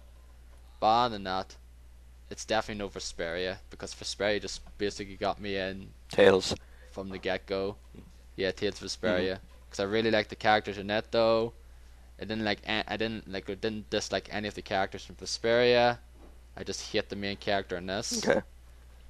He's just basically a whingy bastard, Luke von Fabre. Like every time some says it, just says, "Don't tell me what to do." Yeah, as And I said, yeah, like it's Final just- Fantasy 13. What was this? Yeah, it's just and there's just characters where this little wee flipping character called Mew, and every time she sort of speaks to me, he just says, "Would you shut up? Stop talking to me, you little You bastard. pipsqueak," and all that there. It's just like, Jesus, shut the fuck up, you moany bastard. Yeah, I wouldn't be able to play that game. Nah, you'd play it for like an hour or two and just like, oh, I fucking hate this character with a passion. That's pretty much, I don't like him whatsoever at the moment. But I think that's probably the way the game wants you to think, just dislike him, and then all of a sudden he has this different Yeah, change, and it's like, oh right, he's not so bad after all, I guess. like a turn or something, and he becomes a little bit more. Tolerable. Hmm. Which I hope's the case. But I have it till like the start of March to finish. Okay. And so I've another like month and a half left anyway. I downloaded the Spyro trilogy on my Vita, and I played some of the first one, and I basically gonna say it there. If you have a PS Vita and you want to download the Spyro Dragon, I'm gonna tell you now, you cannot play it with the analog control, Huh. which I find very, very stupid. That's kind of weird. Okay. Because this was one of the first games on the PlayStation that you can use the analog control with, because it came out around the same time as the analog control DualShock. You can't use it whatsoever. You're restored to the D-pad. And I was like, okay. And I tried the second one out just to see if it was the case there, and it was the case there. And you can't even change like the settings or anything like that now. You can't adjust the controls. You can see what the controls are, but that's it. But this is the really strange point though. You know, like the little touchpad at the back of it? Yeah. In the first one you use it to actually flip and move the camera. That's Yeah, you can use that control, but you can't use the analog. yeah. That sounds like a really badly ported game to me. I honestly don't get that whatsoever. I don't know if that's the way with the PSP now, but I really don't get why I can't do that in the Vita. It's a bloody, like, there's two analog sticks there, yet I can't use them. I have to resort to the D-pad. And that's a game you're better off using the analog Yeah. stick, because it's a 3D game. But yeah, I played the first world of it now and like really enjoyed it. Like, I really liked the Spyro games back in 98. I got Spyro with my original PlayStation. So. Okay. I went back to WWE13 there because I watched the WWE Bio thing on Netflix, which I'll talk about later on. Just basically played King of the Ring with said wrestler and whooped everyone's ass and unlocked Booker T, and that's pretty much all I played of it. It's still a good game. Did you unlock Still Booker good. T or King Booker? What's Booker T, isn't Okay. it? It could be. It's Booker T. It's basically say Booker T just win a King of the Ring I tournament. don't know. I cheated. I downloaded the thing that unlocks everything. So. I didn't do that, no. So yeah, I did that with 12, I think. Yeah. Or 11, I forget which one it was. It was one of them now. Mhm. But I did do that. I pretty much did all of them. Like, the only things I have to do now is just unlock John Laurinaitis and a bunch of the championship belts. Okay. And that's it, because I locked everyone in Altitude Air mode. Okay. So I have.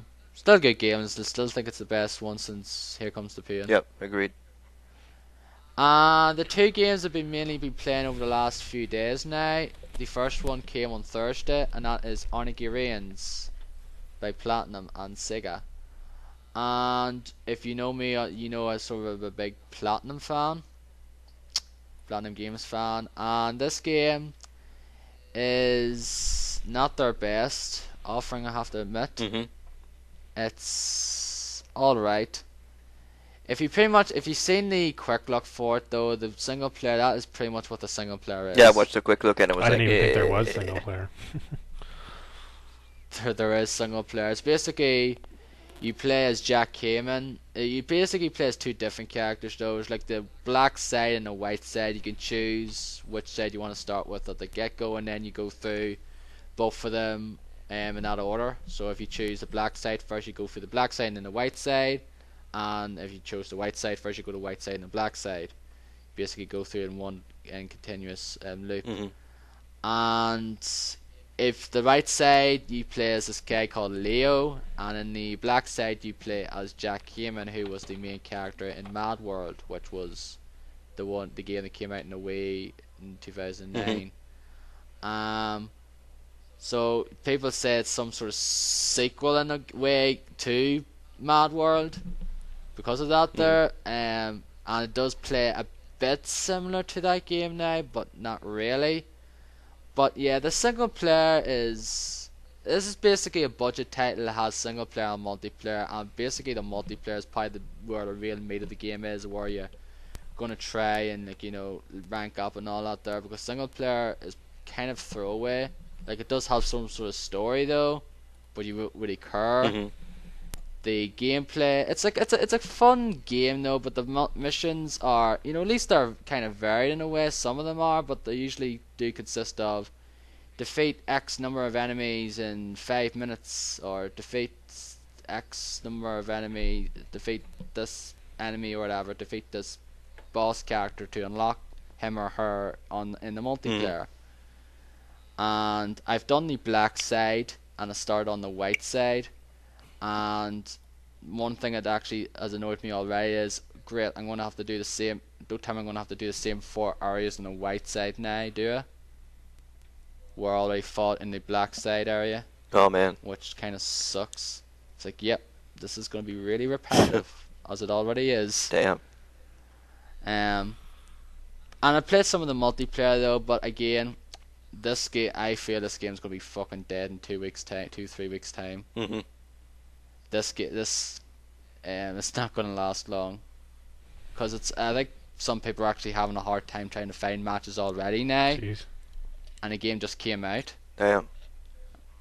and like, I actually got into some matches, so I played a few competitive stuff, pretty much got my ass whooped, and I played a few of the co-op ones, which is pretty much you have a time limit and you try to go through as many waves as possible. So it's something like horde mode, but timed, pretty much. Okay. It's a fun game though. Like, I probably would have felt ripped off if I paid full price for it now. So I'm kind of glad it was £20, the budget price now, and I'm very much glad I didn't fucking resort to importing it and paying £60 for it, Mhm. because it was the import version is English and all that there. It's region free, and if I wanted to pay for that, I'd have to pay £60 on eBay. Okay. So no way I was going to do that now. But it's a good game though. People say it's a sort of mixture between Power Stone and God Hand.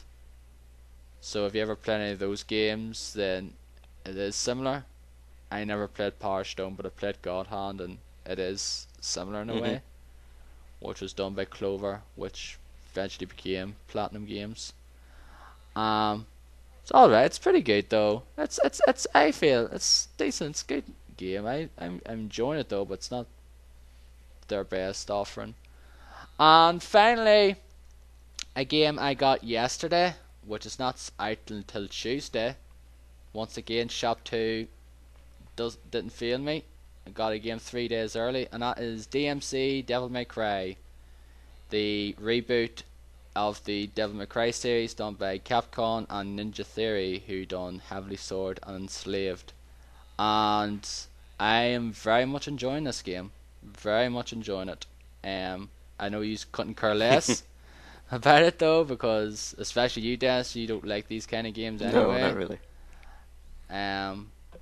But like I'm really enjoying it though. I'm on mission 11. I think there's 20. Just the thing is though, it's a bit on the easy side at the moment. I'm on mission 11. I haven't died once yet. I haven't gotten a game over screen. Okay. So I'm pretty much halfway through the game and I haven't gotten a game over screen. I don't know if it's because of the difficulty I'm playing it on. I guess so. That could be the case, because it's definitely not like older Devil May Cry games where it's very tough though. But I do like the whole combat system though. It's very fun to do though. Just basically whoop ass and, you know, switch between the different weapons on the fly and just, like, you know, slam them up into the ground, slam them up into the air, and then just whack them with a few new weapons, and then just slam them down again, and, you know, pull them with a chain, and they bring them over to you, and like you can go over to them and that there. Mhm. And the game looks nice. I think it looks nice though, but that's Ninja Theory. I think their games always looked really good though, with Heavenly Sword and Enslaved. So they've done their good job. They've done their job here again. Mhm. Probably have it finished this week, but I'm very much enjoying that game. I know a few people will probably be getting it this week, when it hits the states and here. And that's all I've been playing. So Okay. So that's all your games. yeah, pretty much. All right. As for me, well, I played, as you mentioned, Torchlight 2. We finished that. Great game, awesome game. Very glad that I put it in my top 12 of 2012. Deserved to be there. Awesome game. I played a little bit of Far Cry 3. I haven't touched the game in maybe a week and a half or so. I just felt burnt out on the game. Like, I just, I did a whole lot of stuff like you, Derek. I just, went to the towers, did a whole lot of not encampments, but what do the Outposts. outposts? Yes, I did a good bunch of those, and I like the story mission. Where I am right now, it just like feels completely disjointed, like completely off the rails or something. I'm just like, ugh, okay. What's your current mission, or what was the last one you did? Yeah, I'll try not to spoil too much, but you go to a certain place to meet a certain person face to face. He invites you to a poker game. Oh, okay, yeah, okay. So, and after Yeah, you're that, getting close to the end. yeah. So I'm pretty sure like I'm only maybe an hour or so before. Well, if the you go end. to your handbook, it'll tell you how many missions you have left. Oh, really? It does? Yeah. Okay. Yeah, It tracks like how many outposts you have left, how many towers, Okay. all that. story missions and that there. Yeah. Okay, I should look at that. But you're saying I'm pretty much close to being done, right? Close to being done Yeah. with the game. Okay. Yeah, you're really close. Yeah. Okay, so I'll probably give it a little shot again, and try to finish it, because as you said, Derek, the story is just went completely downhill. Like from the start it was promising, but then it just went completely. Like Jason goes from a wimp to becoming like fucking invincible or something like that, and I'm the best. He's the Look at me. warrior. Yeah. So An arrogant asshole. yeah, very arrogant. The way I he- wouldn't say he's error. Well, no. Well, the way he treats his friends at one point, just before he switches islands. I'm trying not to spoil too much, but the way he treats his friends. I don't care though. Spoil away. Well, I don't want to spoil Yeah, for but, like, people for- who haven't probably finished the game. So Yeah. Yes. But I couldn't care less. I'm not really.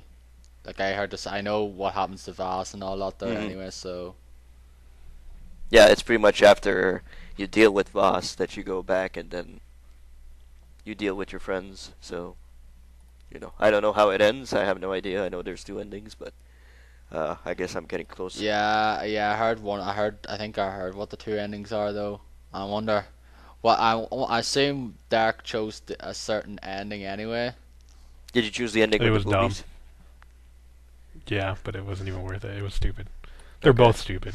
They're both stupid. Okay, that's what I thought. This is what I heard from Giant Bomb. So I was expecting as much, but yeah, they aside from the story stuff, everything that you do around that, like the hunting, the outposts, the towers, pretty much everything is just crazy. It's just great.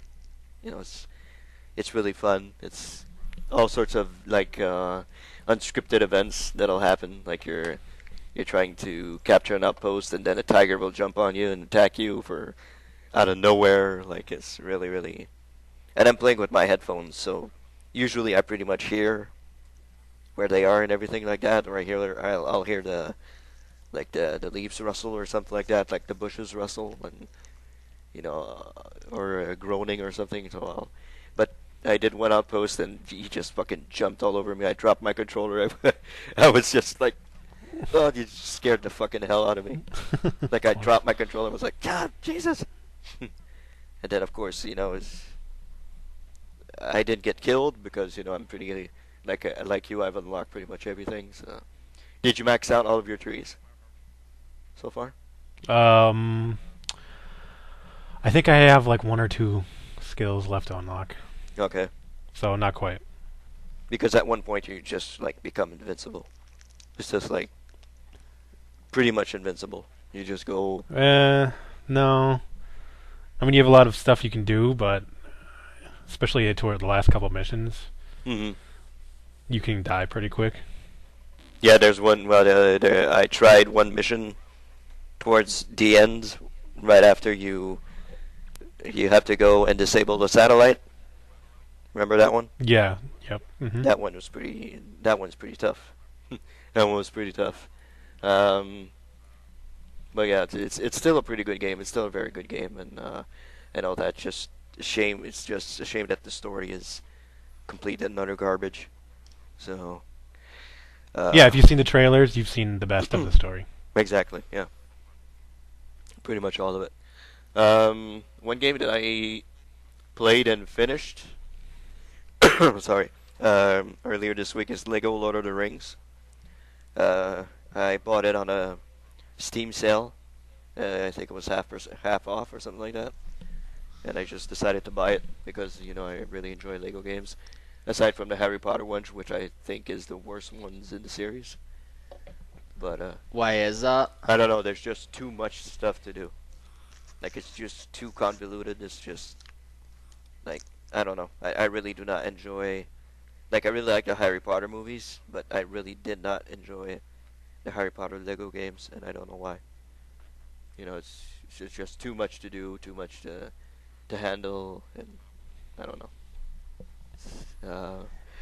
Yeah, those games are pretty much are like replayability. All the Lego games, so like the thing is, you can go through the levels and just go through them. It's like, oh, I finished this game, but if you want to go Yeah. do everything, you have to go back with a different Yeah, characters. of course. Yeah, same thing for Lord of the Rings. Abby, Yeah. Lord of the Lego, yeah. It's pretty much all Lego games Mhm. though. Do that way because you can't access certain things. You can't get this, Lego this chest or whatever Yeah. until you come back with a certain character who can use this ability or whatnot. Yeah, exactly. So, in Lego Lord of the Rings, you actually have side quests that you can unlock, which is pretty cool. Like you go talk to, some are a little weird because like at one point you go talk to an orc and he offers you a side quest. It's like what, you know? Okay.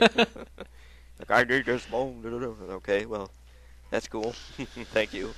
But yeah, it's still you can buy all the characters.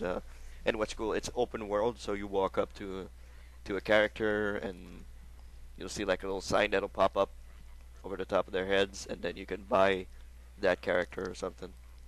Um, so that's pretty cool for that.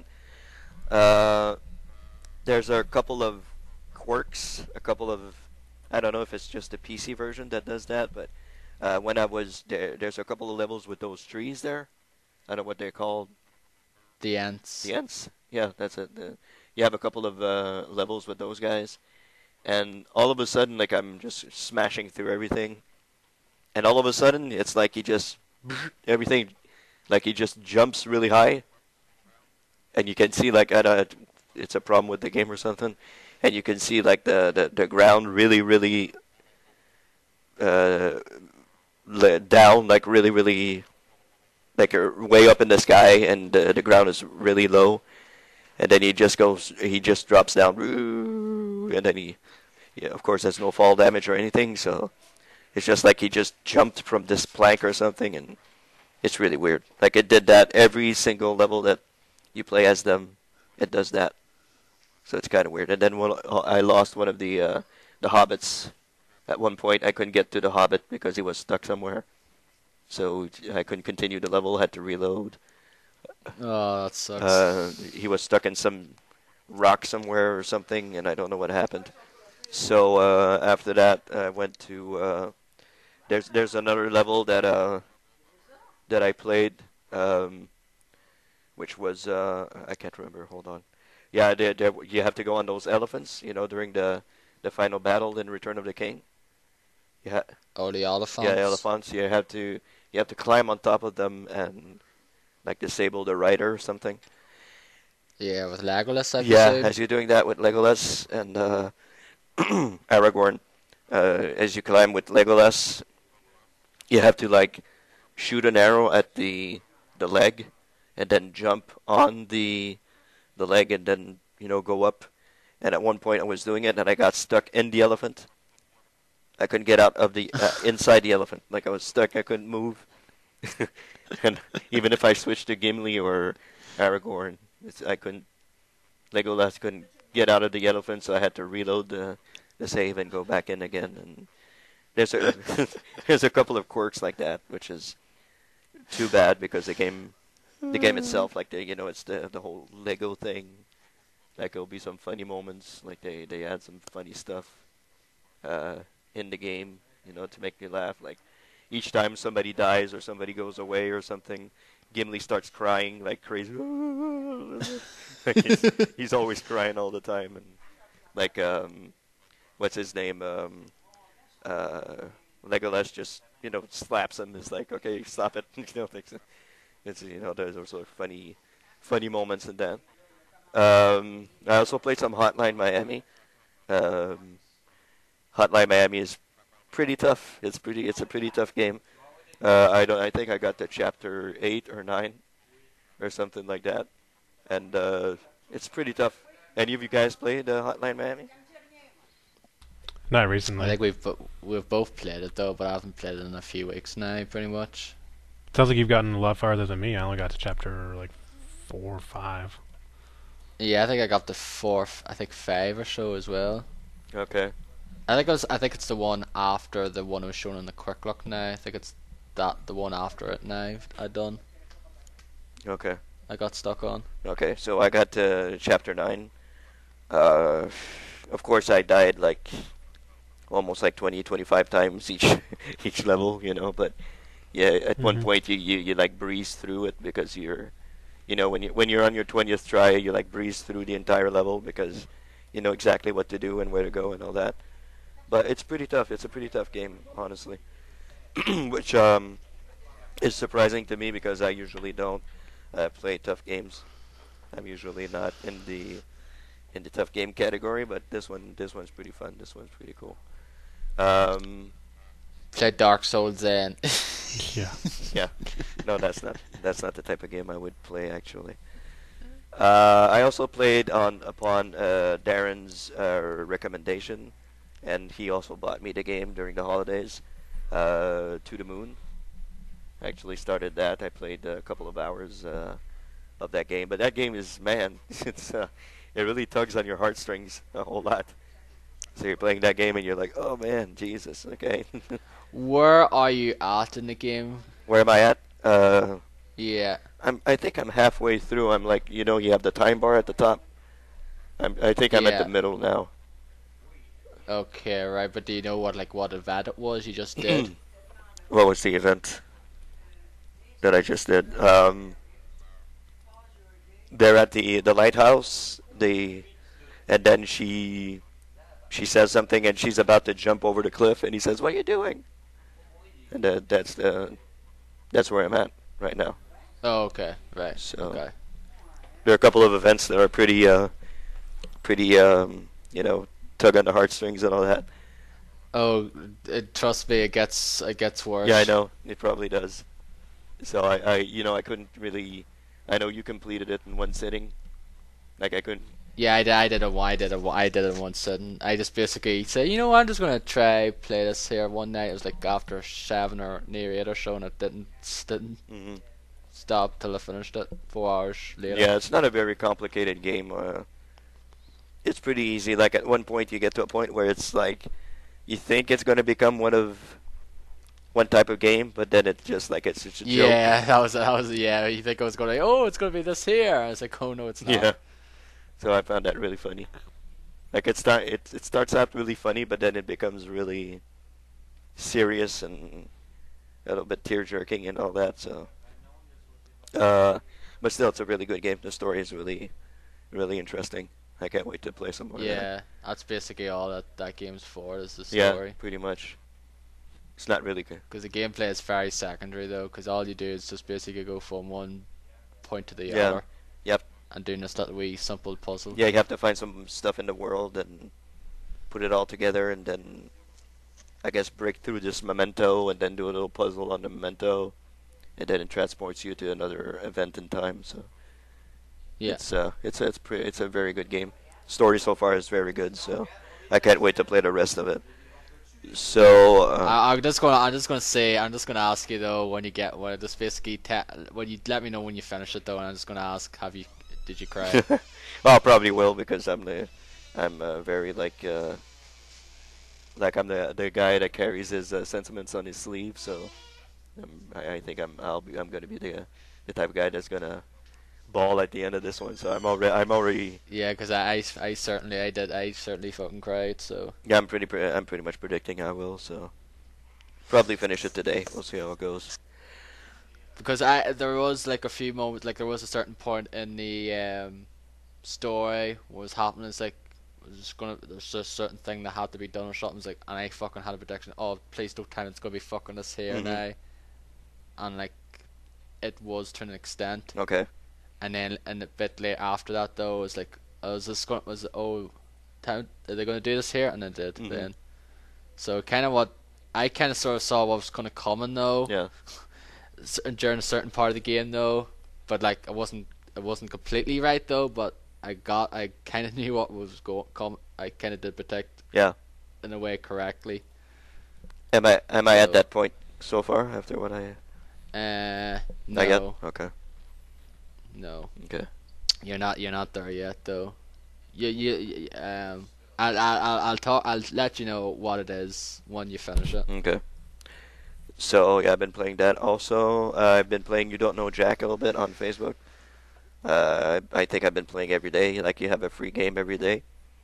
So I've been playing a little bit of that. I haven't touched that game at all though, because It's tough. It's a questions are hard. Yes. They're all American stuff, and I have no fucking Yeah. idea. it's a little tough, but you get used to the type of questions, and you get used to the type of answers that people give and all that. So I did pretty well yesterday. It's the first time I won the game actually, so that was pretty cool. It's a very fun game for those who don't know. Started off as a video game, I guess. That series has been running for a while now. It's a very good series. I played a couple of those games, and it's really fun. It's a little bit complicated, but it's fun. And I've also went back to WWE 13. Downloaded the recent pack of superstars with Antonio Cesaro and Damian Sandow and Chainsaw Charlie and a couple of those. And it's pretty cool. It's fun. So really enjoyed that one. Really enjoyed the game. Still, I played the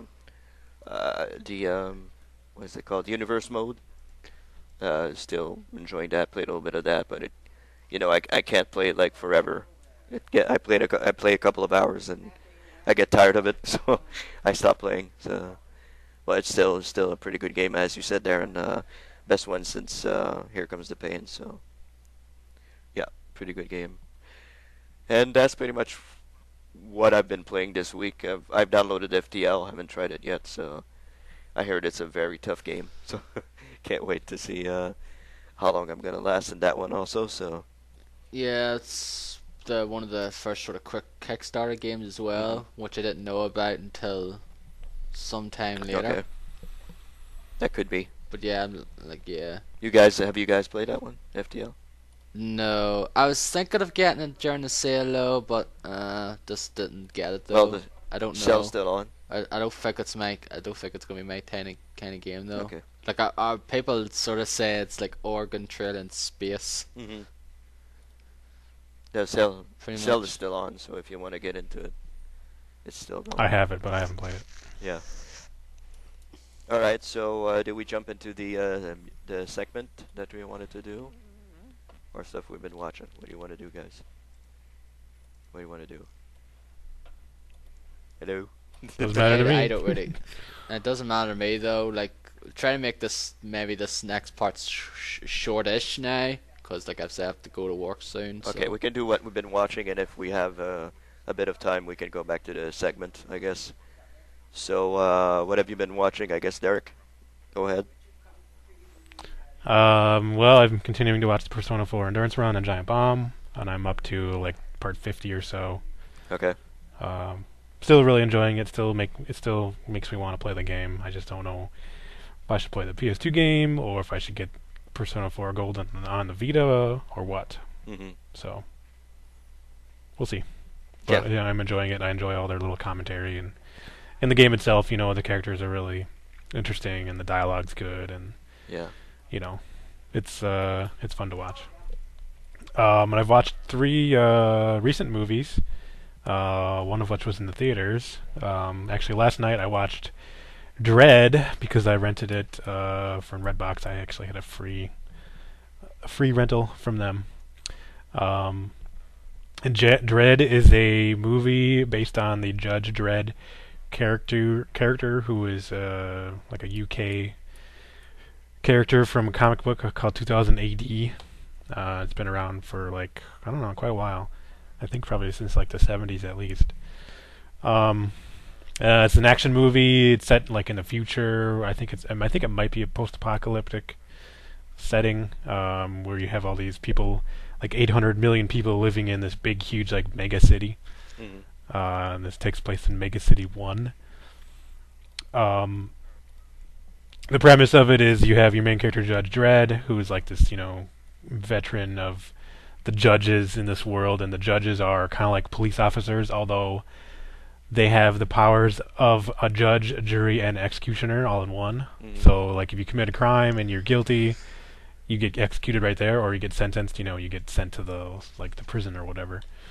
Like, the judge will call into control, and you'll get picked up for whatever crime you did. And it's a pretty gritty, pretty bloody, kind of violent movie.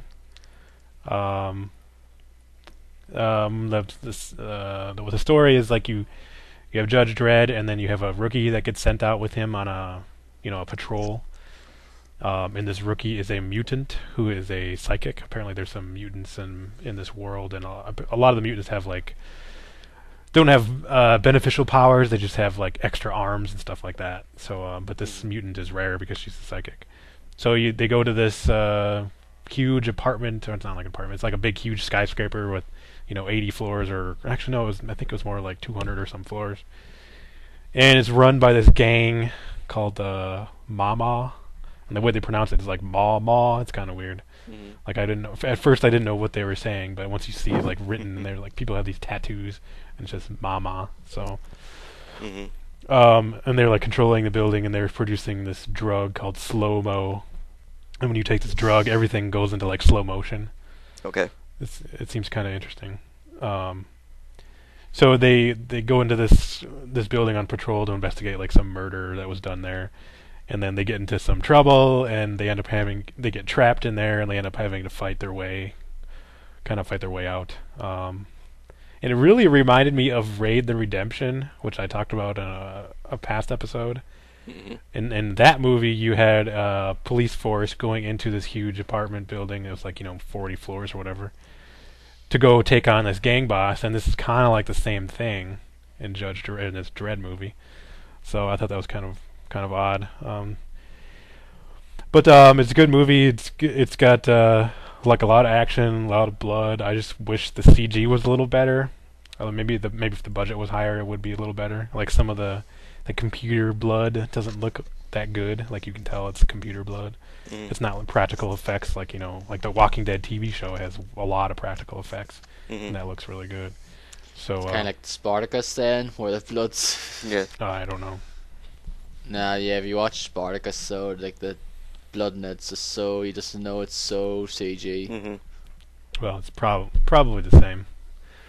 But it's a pretty good movie. I would recommend at least to give it a rental. Apparently, this movie bombed in the theater, Yeah, I pretty much heard that which as is well. unfortunate. But it is better than the Judge Dredd that came out like in the '90s or whenever with Sylvester Stallone Yeah. and Rob Schneider. It's way better than that. Okay. It's definitely Rob Schneider's in that? yeah. Oh god. Yeah. Tells Yeah, you about the it's, quality. But they were in Demolition Man as well. So together. Really? Huh.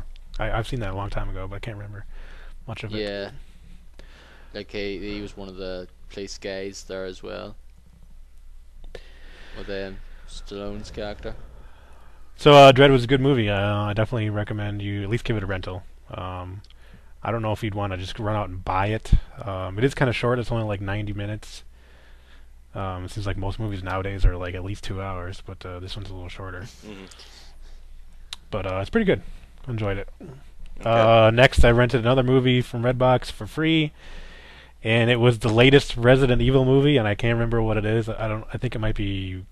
Is it Retribution? I think. No, what the Or fuck is it is Resurrection? It? I don't know. It's the new one with Mila Jovovich. Well, they all have like, Mila proper Jovovich, one. yeah. Okay. Is the one with Mila I want to say Jovovich. I was going to say Afterlife, but that was the last one now. Anyway, I'm sure one of you are looking up. I can hear some keyboard typing there. Yeah, I'm looking It's at it. it's not very good. The CG is like really bad. Like I said, the CG in Dread wasn't as great, but this was like I think Takes the even cake. worse. And this is probably a way bigger budget too, which is Yeah. Retribution. okay, yeah. So I think you're right. Yep. It's I don't know. They have Leon in there now, but he's just kind of like a dick. Like he's not even like Leon. He's not even definitely not obviously not the main character. Not even close. He's just kind of like this dude that's there. And they put Ada Wong in there too. At least she looks like Ada Wong and doesn't act like a complete fool or an idiot like this guy who played Leon did. And I think there's another guy from Resident Evil 1. I can't think of his name. He's like smoking a cigar and he had this like red vest on. And he uses like a Magnum revolver. Barry? I think that's who it was, yeah. So they're kind of like pulling all this stuff from different Resident Evil games and just throwing it into a movie, and like none of it makes any sense. It's really bad. Isn't Michelle Rodriguez in this Yeah. one? Yep. Even though she think- died in the first movie. Yeah, is it the same character? Or is she playing someone not different, completely. It's Okay. there's some story reason for that. It's basically like She's they're a clone or something. Or Yeah, they are clones, yeah. Took her DNA sample or something. No, yeah, they So are that was clones good. because the Umbrella uses clones to test out the virus. They have these there's a big huge facility that's in like Russia somewhere, like underground, and they set up like they remodeled or recreated Times Square, and they recreated like someplace in Tokyo and then like someplace in Russia, and they use that. And they have all these clones when they unleash like the T virus to see test and see what happens and stuff, and they use it to like sell it to military organizations. They show them the footage and they buy the T virus and they use it as like a bioweapon. So that's the reasoning for having characters that were in previous movies in this movie. So it's just like kind of all over the place, and like I said, the CG is not really all that good. So Did you see the last Afterlife? yeah, I've seen all of them. Yeah. That one. I seen that one in Sky, and it was that was unbearable. This is worse. I kind Really? of actually like the pretty much every single one, but this is easily the worst one. So, Who's the villain in this? Jill Valentine. Oh, okay. It's just like Oh, her. yeah, It's that's just right, like yeah, Resident 'cause Evil she was- 5, exactly. Yeah. Same costume. Because I and remember everything. that. Because I remember that in the end of the last one. Yeah. So I do not recommend it unless you're like a, I don't know, if you just watch some dumb action movie, then maybe you'd like it. But If you're a real big Resident Evil film aficionado, yeah, I guess so. Yeah. And then I watched one more movie that I actually saw in theaters. before you move on, have you watched any of the CG Resident Evil films? I watched one. Is there more than one? I think there's 2 or 3. Oh, really? Jeez. Yeah, I watched one of it, and it was not very good. I didn't think. Assume that's a degeneration. I think that was one, 'cause it. I think Yeah, was- that sounds I think that was sounds the about first right. one. Yeah. But I think there's like another one or another 2 Okay. from what I can see. Yeah, I didn't think that was very good. Finally, I watched another movie in theaters. I think it was last Friday night. I went to see Django Unchained by Quentin Tarantino with Jamie Foxx and Leonardo DiCaprio and what's the other guy? Christoph Waltz. It's really, really good. I really loved it. I didn't even know Leonardo DiCaprio was in Yeah, that. he's like he doesn't show up until like maybe halfway through, but yep, he's in it. It's a really good movie. Like I don't really like westerns much, but I heard a lot of people said this is a good movie, and I like Quentin Tarantino's movies. Yeah.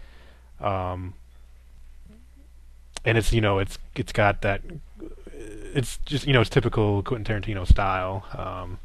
It's got some massive like gunfights and stuff, a lot of great dialogue. And I don't really like Jamie Foxx at all. Like I don't think he's funny. So I was expecting I was expecting to not like this movie because I don't like him. But I think the reason I liked it, or the main reason I liked it, is because Christoph Waltz's character really carries the movie, and he is the actor that played Hans Landa, that commandant from *Inglourious Bastards*. Like that Nazi. I fucking love him in that film. He's great in both of these movies. Like he definitely carries this movie. It almost seems like he's the main character throughout like most of the movie. Mm-hmm. He plays this doctor who is like a dentist, and he like travels around. But really, what that really is like a cover for his. He's actually a bounty hunter, working for like the U.S. Marshals. So what he ends up doing is in the beginning of the movie he rescues Jamie Foxx's character Django, who is a slave. And he needs Django because he's the only one who knows what a couple bounties look like. Like there's a massive bounty on some gang members, and Django had run into them in the past, and this doctor needs his help to identify them and to find them. So eventually Django gets involved and turns into a bounty hunter himself. It's kind of like the premise, and then it goes on from there, and you end up meeting Leonardo DiCaprio's character like halfway through the movie. But it's got great dialogue, and like I said, the Christoph Waltz character, he's great.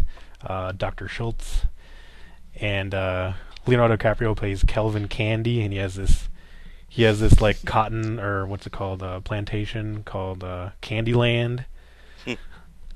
So and they end up traveling there towards the end, and Mm-hmm. yeah, and they have lots of like great gunfights and a lot of blood and and another thing a lot of people have been complaining about, or at least I've heard locally, is that they don't like how they use the N-word in this movie a lot. Mm-hmm. They actually use it probably like every 10 seconds. Oh, really? Almost. Well. It almost seems like it. Maybe not quite that much, but they definitely say it at least 100 times, if not like 200. Mm. So people are saying that they're giving Quentin Tarantino shit for using that in the film so much, and he's saying that he wanted to make it historically accurate because this is based, or it's set like 2 years before the Civil War, and then people are saying that they didn't start using that until like 10 or 20 years after the Civil War. So I don't know if that's true or not, but Mm-hmm. yeah, some people really don't like that about the movie, and they're I mean, they're basing their opinions on the movie just because of that. Okay. So, and that's unfortunate because there's a lot of great stuff in this movie. So, I think it's out this week here in the UK, so it is. So, might I should definitely try it next recommend week. seeing it. I really enjoyed it. I really like the Glorious Bastard Zone. I really like Christoph Waltz in that Yeah, film. So if he's you'll- just as good as he oh, is in yeah. that, then definitely should Yeah, check it out. you'll like it for sure. Yeah. I have Even to if you check don't it like out. westerns, and even if you don't like Jamie Foxx, you'll like the movie. I've never seen Jamie Foxx in anything though. I haven't watched him in any other. The only film I actually seen him in was what was it, Collateral, with Tom Yeah. Cruise. That's the only film I've watched him Mhm. in. That wasn't that bad. That was a good movie. Yeah, I like that film. So it's like 2 hours, two hours or so. Mm-hmm. It's got Samuel L. Jackson in it too. He's kind of like a Cameo. supporting character.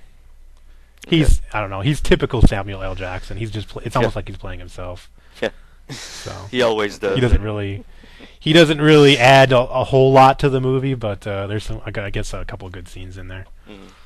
So definitely check it out if you have any remote interest in it. I'm sure you'd like it. Yeah.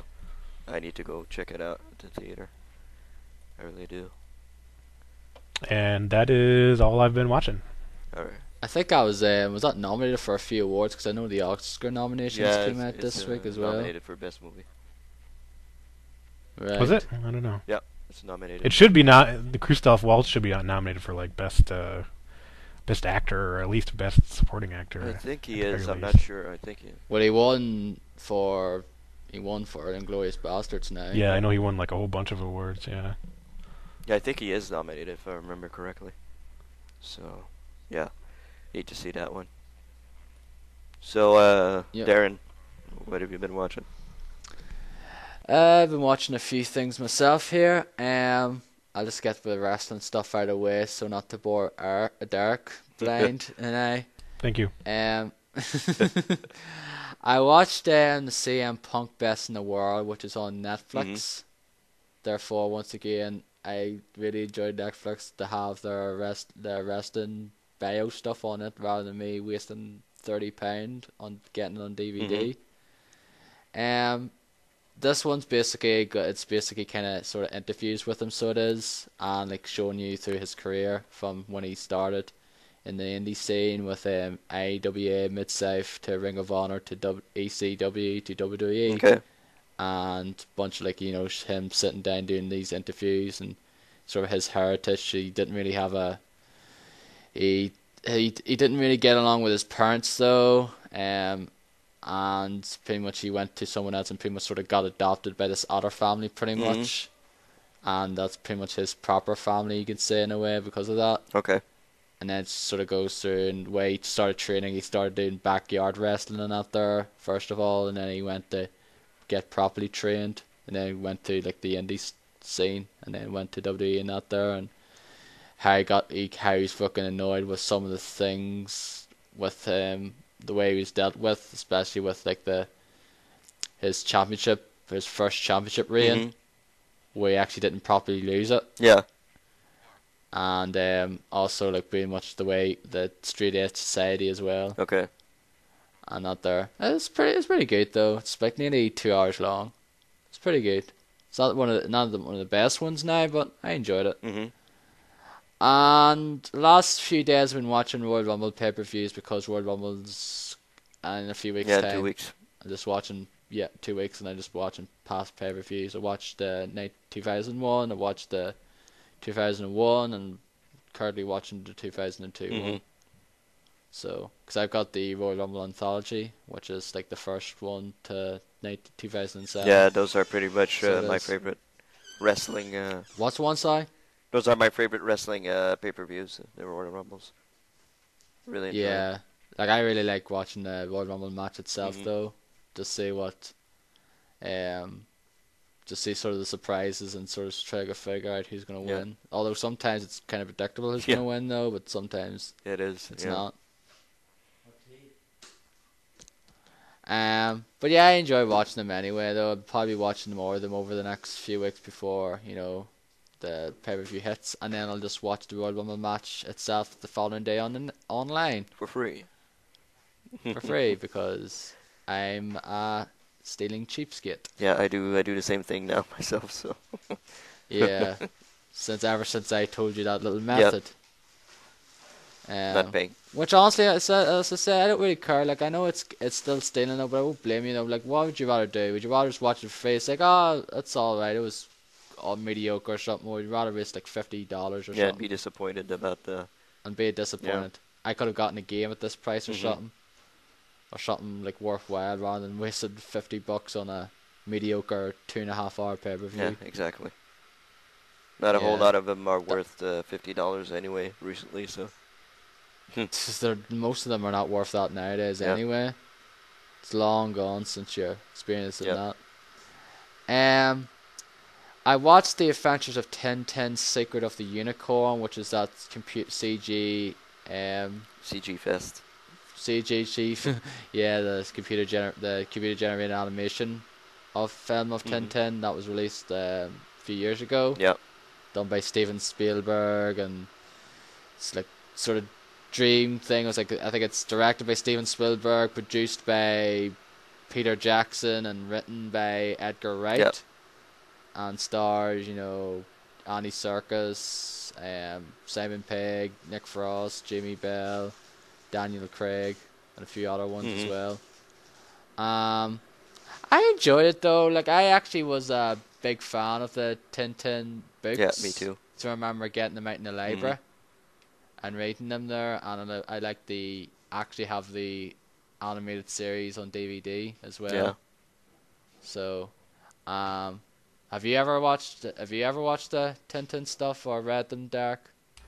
I had never heard of Tintin, and I really didn't even really know what it was until that movie came out recently.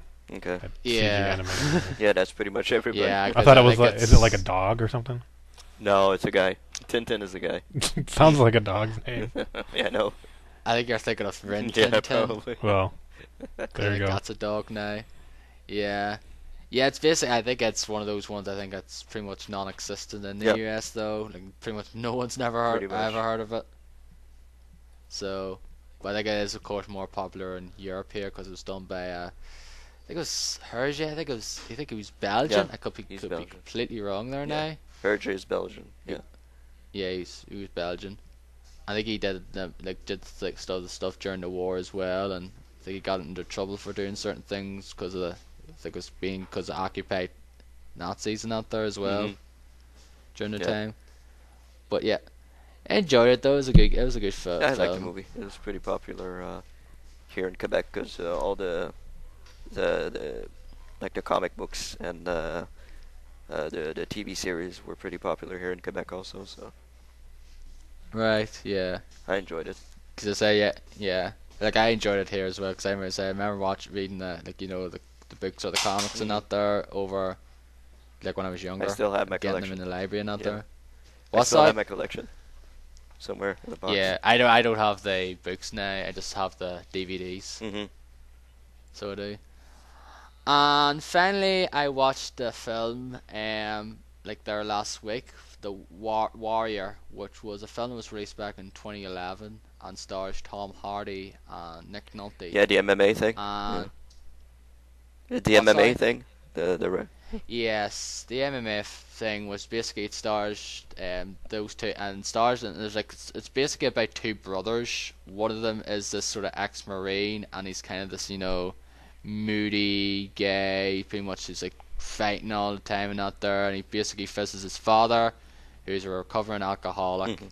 and basically a born again Christian, and he basically comes to him because he actually wants to he's interested in taking part of that tournament known as Sparta, which basically comprised it's basically this tournament this guy set up though, which basically comprised these fighters of 16 fighters throughout the world of the best fighters and see who the toughest guy is, and basically the pot is $5 million. Mhm. And Tom Hardy's character is Tommy Reardon, who is basically plays. Basically, he's angry about his father though, and he basically comes to him and asks him to be his trainer though, and basically nothing else. He doesn't want anything to do with him with the relationship or anything. Just basically be his trainer, nothing else. Mhm. So, and therefore he just basically trains them, and the other brother, his brother Brendan, is basically his high school teacher. He's married and has kids, so, and he's basically going through some hard times, financial times, pretty much. And then he used to be a kind of MMA fighter, pretty much.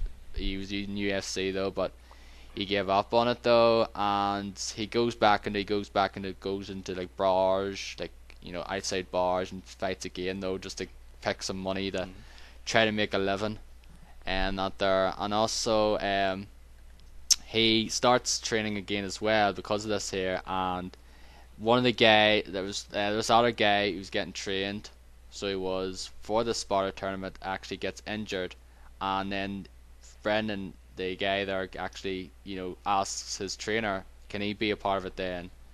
And he does. And the thing is, well, that Tommy's character as well, he basically gets a bit more popularity because of the fact is this video comes about, and the fact is that he actually saved a bunch of people because he was an ex-marine, so he was. But he's this kind of moody guy, very just sort of, you know, because he's actually doing this here to sort of, for this a friend of his who died over there, his friend's family, and you kind of find that out there during the film though, and he's saying that he's not such a bad guy really after all though, even though he does act that way. And then of course you come to the tournament though, and then you do pretty much know what the gist of it's going to happen though. You know that they're going to fight each other at the end. Karate Kid like Not going type stuff, yeah. Yeah. It's I really enjoyed it, so I did though. Did you see it, Dennis? No, I haven't seen it. I heard about it a whole lot, but I haven't watched it yet. Kurt Angle's in Really? it. Yeah. He plays this guy called Koba, who's a Russian guy. Okay. He has his like beard on him though. Like, see, there's like, oh fuck, Kurt Angle. That's cool. He plays one of the fighters as well. And yeah, as I say, it's a very good film. I definitely recommend it. It's on Netflix anyway. It's like basically, like I said, like one of the side, Tommy sort of goes through his like rounds easily, because like he's been training very hard though, and you know, pretty much goes through his rounds easily, knocks him out in like quick succession. And Brennan, who pretty much has his trouble with his that there, but it's a really good film, good performances. Yeah, I'll probably check it out. Yeah. And that's pretty much all I've been watching. Alright, so as for me, not a whole lot. I watched, actually last night, the Fellowship of the Ring extended cut, Lord of the Rings, naturally. Fellowship of the Ring, the 3-something hour extended cut. Yeah, that it didn't really seem to be 3 hours. It really goes by really fast when you're watching it. And actually, you know, of course, it's a marvelous movie. It's really excellent movie.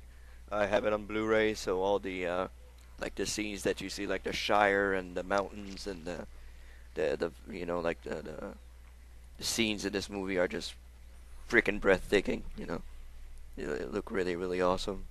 Filmed in New Zealand, so New Zealand looks like a very, very nice place. Yeah, like that's a beautiful country though. Like, and the whole, you know, I didn't really notice because I haven't watched Lord of the Rings ever since it came out, so wow. I kind of forgot a couple of things in the movie. So watching it, I don't even know what they added to the extended cut. So I'm like, okay. I would know what I know. Like if I watched it with you there, I was like, oh, that's the new scene there. Oh, that's the new scene there. Yeah, I can basically could tell you some of the stuff that's there. So I could anyway. Let's see what I can think of now. Oh god, trying to think now. Yeah, but it's while you think of it, it's I mean it's a fantastic movie. I'm trying to watch all three of them after playing the Lord of the Rings, Lego Lord of the Rings video game. Oh yeah, the one scene at the start of the film, where basically they went the prologue, this little prologue. Yeah. With Bilbo Baggins, that's completely new. It is? Okay. Yeah, because see when it showed you Frodo, when he shouts Frodo, and then you see Frodo down there reading a book or whatever. 'cause that's actually when the theatrical cut properly starts. Okay. So that when he's reading, when he's like the narration over the like the Shire folks' lifestyle, that's like new in that extended cut. Okay. And another one is when Sam and Frodo are watching the elves leave the Middle Earth and going to the Grey Havens. Okay. That's new That's as new. well. Yeah, I thought I hadn't seen that in the proper movie. I was like, Yeah. There are certain new scenes there, while other ones are just basically kind of little extensions of existing scenes. So they are. I think most of the quotes like that you hear everywhere, like one does not simply walk into Mordor, and you shall not pass, and all that stuff. It pretty much comes from the first movie, like everything, Lord of the Rings that people overuse and all that. Pretty much come. A lot of people's favorite one is the first Yeah. film. I think my I favorite like is the the third second. one the best though, but I really like the first one as well. Like the second one's my least favorite. Oh, you don't like the I second? like the second and third more than the first, but I think maybe my third is my favorite. Yeah. Okay. Like I'm rewatching them, I'll be able to have a more concise, knowing of which one I like the most and the least and all that. But it is a very good game, a very very good movie rather. For a good game. It is a very good movie rather. You can't fault anything. Pretty much everything in that movie just runs smoothly. Like the transitions are just perfect. Like action a little bit slower, and then action a little bit slower, and all that. So yeah, it's very good. So you've never watched any of the behind the scenes stuff, right? I haven't watched no. I know there's a shitload of them. So I've watched them though. Like just I basically, watched if you watch everything. yeah, yeah, if you watched them dance, you basically know how much fucking work they put into those yeah, I films. bet. You wouldn't begin to imagine. You just like, holy shit! It is absolutely astounding how they made these films. And they all made them at the same time too. So. Yeah, pretty much the principal photography went from like October '99 to like the end of the year, the end of next year, and then they did like pick up stuff then for like Yeah. after that. Yeah, I think there's like 25 hours of behind the scenes. Yeah, just like loads. Like there's like loads and loads of stuff though. Like I love watching them. Like it's been a while since I watched them though, but I tend to watch them every now and again. They're just spectacular though. It's like the sort of first stuff on the like disc is like first like there's like 2 discs. Cause I have them on DVD now. Like I got them when it came out. I never got the Blu-ray.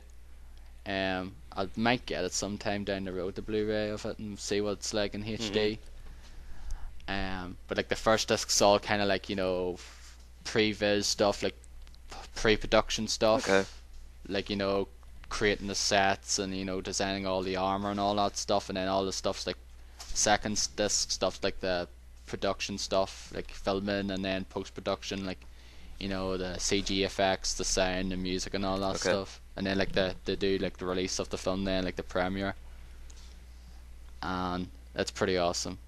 And like if you ever have the time though, just watch the first one, and just watching like I absolutely love that. That is still my all-time favorite behind-the-scenes documentary stuff. Yeah, it's like 25 films. hours of behind the scenes stuff. Yeah. That's a whole lot. I'll have to find some time somewhere. But yeah. Yeah, like the first one, like the thing is you can watch them in all in one continuous basically cycle, or you could just basically watch them separately.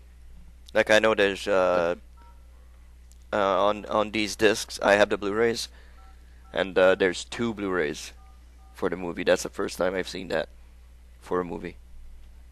Yeah, because they're so long. That's Yeah, why. it's like Jesus, 2 Blu-rays. Yeah, Like, that was the same thing with the DVDs as well. There were 2 discs. yeah, now there's 3 DVDs I think for each movie. So it's like the Blu-ray cuts exactly when they form the Fellowship, and then I think it's Yeah, so yeah, basically, Pippin says, "So, where are we going?" Yeah, exactly. That's Yeah, when it cuts. I and know exactly. Yeah, the cuts. I know exactly what the Yeah. cuts are as well. Then it says insert this too, and insert the other disc. Yeah, Continue. So and you have the commentary as well. There's like 5 different commentaries. it's really nuts. It's very very good movie. Can't wait to watch the second one. I don't know when I will. It's probably another 3 hours or something. So. Yeah, it's like 3.5 hours pretty Is much. the final one? I think the final one is 6 hours or something. No, it's not that long. It's like nearly 4 4 hours. hours. Okay. Yeah. I think it's like 4 hours though, but like I got cut off about 20 to 30 minutes of that because that's pretty much credits. Yeah, I was watching like a little bit of the credits, and the thing that they, like at the very end, it's the fan club.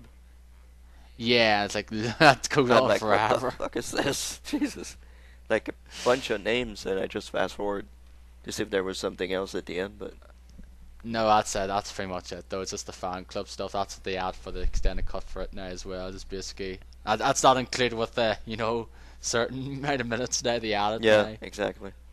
Jesus, I was like, the fan club, really? Holy crap! It's like when they put in a video game all the people that tested the game and the pets and the babies and the holy crap, And the caterers. the caterers and all that. Jesus Christ. And Yeah, janitors. like, okay, Yeah. that's okay. We don't need to know the names of these people. So. Alright, so I watched that, and I also watched the Persona 4 Endurance Run starring Funky Student. And the fox there. I don't know what his name is, but Serious Fox. Mysterious Fox, yeah. I really, really, really enjoy these endurance runs. I really, really love them. I think I'm at 45 or something like that, and I really I really laugh pretty much every freaking one. Makes me laugh a whole lot, and I think the one that I laughed, I think I I like the one where they go, he loves balls. yeah. It's just like the screen capture is I love balls. Yeah.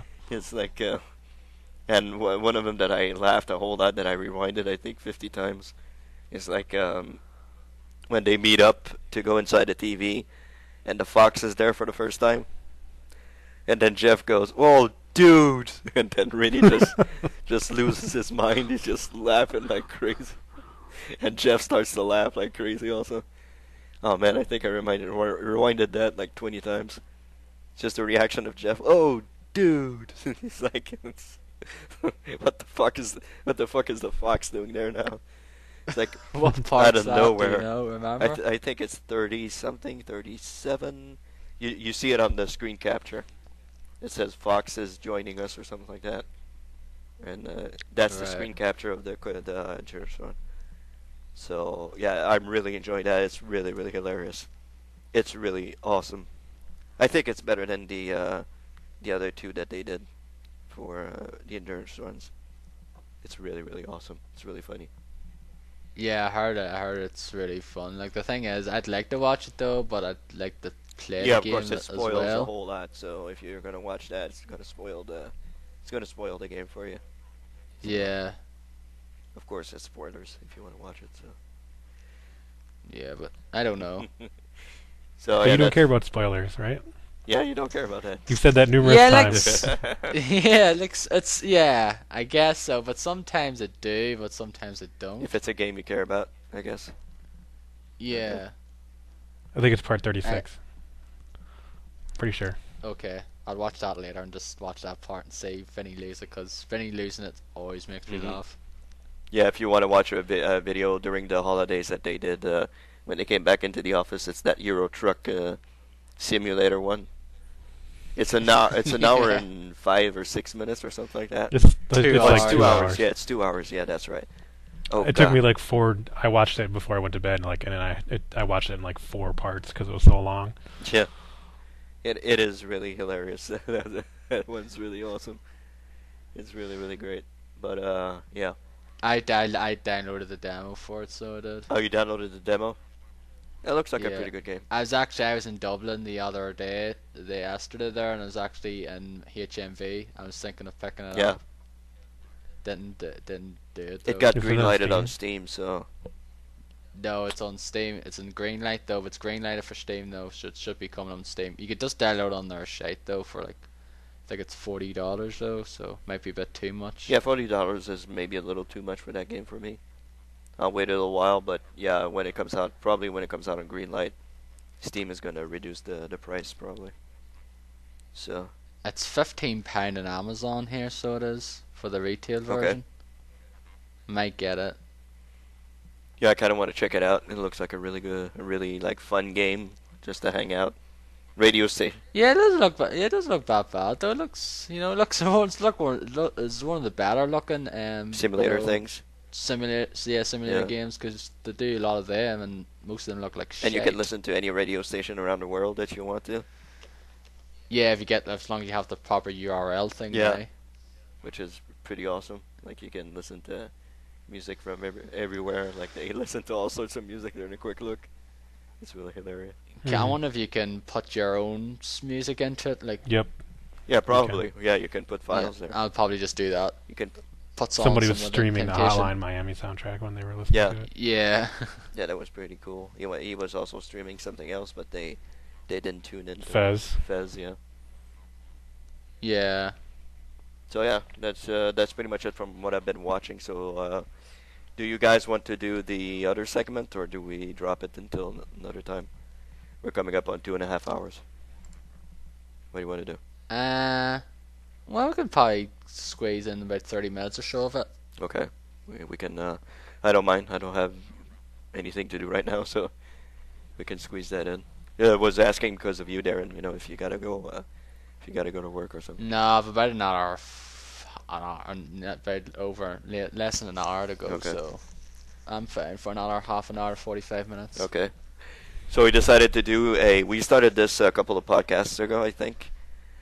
Music segment, like what are our favorite artists and bands, and what music do we like to listen to, and all that. We briefly touched upon that, but I think Derek wanted to elaborate a little bit more on that, so we're going to talk. Yeah, I want to have a proper segment where we have time to prepare. Yeah, I didn't have time to prepare, but that's okay. I think I'm ready. I'm ready for it. I'm ready. So, what do you guys want to talk about in this segment? I mean, music, but you know, what are your guys' favorite music, favorite artists, and all that? Derek. Well, I tend to like. So go ahead, Derek. Go ahead, Well, Derek. no, that's fine.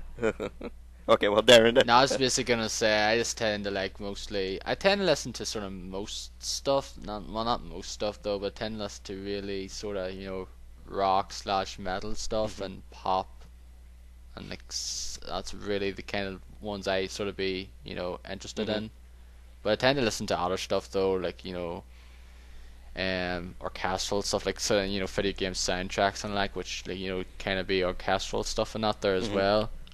But anything to do with dance stuff, certain dance stuff, dubstep and drum and bass and that there is just basically no go for me. It's like hell no. Out of the I don't question. listen to this tripe. Okay. So, any of your favorite artists? Anything that you're?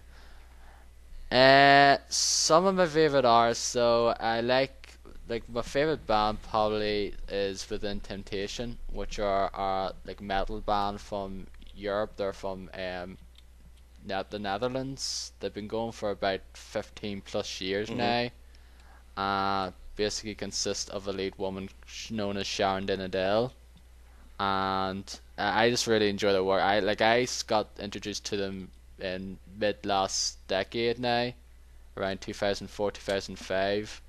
I heard their song Mother Earth, so I did, and in one of the music channels here, and pretty much been a fan of them ever since. I've got most of their albums. I just don't have some of their earlier albums, but I really enjoy their work. I just really like that music though. Just I can easily listen to that at work though, at home, and just it's just music I really enjoy listening to at the end of the day. What would you compare it to? Like, if people wanna. Nightwish.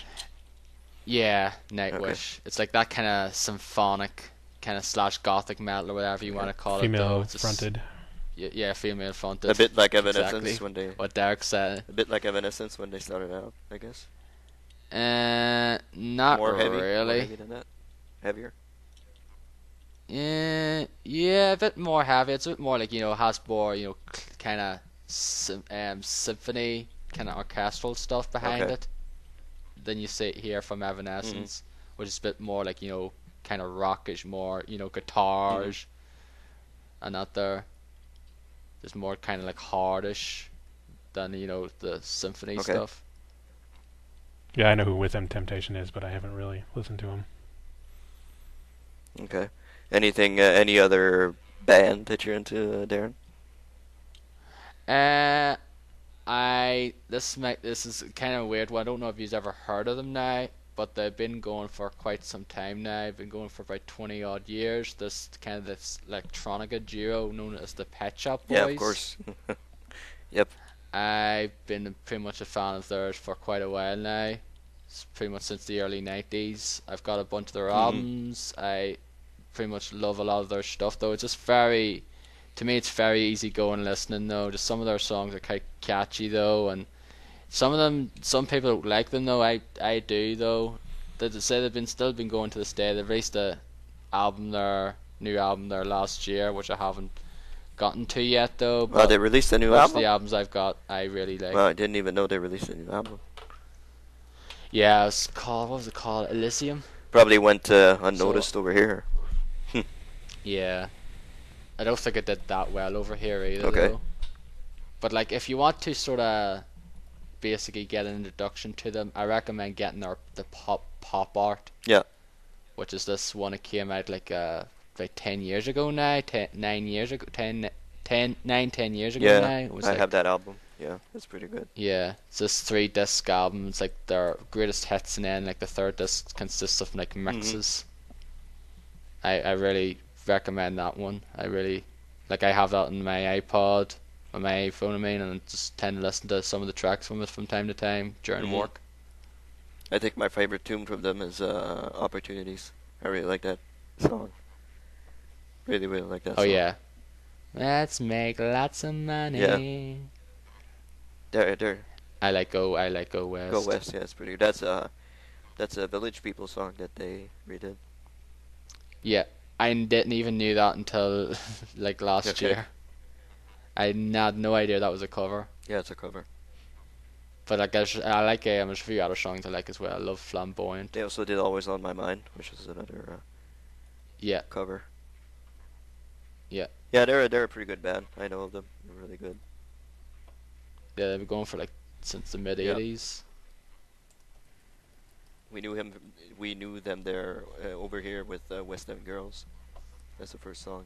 Yeah, like I was kind of like their breakout single, so Yep. it was the breakthrough single. Yeah, Yeah, pretty good band. but they still go strong though nowadays anyway. Like they usually I don't think any of their latest songs did though, but usually when they ever enter the charts here, they usually did good. They usually got in the top 20 anyway with their singles, and like their albums tend to do pretty good as well. But they're not like as popular as say One Direction or anything Yeah. like that now, or some of the artists over here. Quote unquote artists.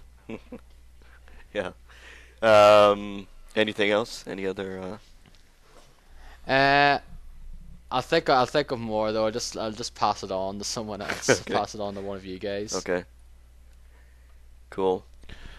Okay. Well, do you want me to go? Yeah, go there. Of course. Well, what I wanted to do is make a list of bands that either my favorite bands or bands I really like. Because I'm not my memory isn't so great sometimes, or can't think of things like on the spot, Yeah. So I went through my CDs and I jotted down some of my favorite bands and some of the bands I really like. I mean, I could be making like a freaking novel here if I wanted to. Yeah, But I know. I just picked out like a couple dozen of the bands I really like. I listen to mostly metal. Like, there's a lot of different genres in metal. You may think it's just all the same, but there's a lot of variety in there. Yep. There's like death metal, there's black metal, there's doom metal, there's power metal, there's symphonic, gothic metal. Like, there's just a huge variety, and you wouldn't think that unless you really started listening to it. And I like pretty much anything that's melodic, like whether it's melodic death metal or melodic black metal, power metal. symphonic. Anything that has a really good melody to it, I like. And I like both clean vocals and I like like death metal like vocals. I can't do it so well, That but that I don't though. That I don't like. because I really I listen to it mainly for the music and as long as the vocals aren't really bad, then like I'll listen to just about anything. And that's a real killer for like clean vocals, especially like if the vocalist is really bad, but like the music is really good. It's kind of hard for me to listen to. So it's a lot easier when people are just like growling and like you don't really notice it as much if it's like bad or not. So anyway, I'm just gonna go through and read a list of bands I wrote down. If you want me to stop or if you have any questions about them, just say so. Okay. What's that? No, go ahead. Okay. Oh, okay. Sorry, I didn't hear you. I like Amon Amarth. They're from Sweden. They're like melodic death metal. Arch Enemy. They're female-fronted melodic death metal. I think they're from Sweden as well. Annihilator. They're thrash metal from Canada. Mm-hmm. Black Sabbath. Yeah, I'm sure everybody knows what Black Sabbath is. Yep. I like both the original with Ozzy, and then I also like it with Ronnie James Dio on the lead vocals. I actually went to see. I saw them Heaven and Hell, which is like basically Black Sabbath with Ronnie James Dio. Mm-hmm. I saw them in concert a few years ago with Dio, and that was really cool. I really enjoyed that. They played a lot of the Dio fronted Black Sabbath songs. Mm-hmm. And some of their newer stuff. That was cool. Unfortunately, Ronnie James Dio passed away a couple years ago, and he's no longer with us, and that's a shame because he's one of the best singers ever, I think. Yeah. Moving on, Children of Bodom. They're from Finland. They're kind of like a melodic death metal as well. I like the older stuff more than the newer stuff. The last couple albums haven't been so great. Dark Fortress, I think they're either from Germany or Sweden. They're black metal. I like them. Devin Townsend, who's from Canada.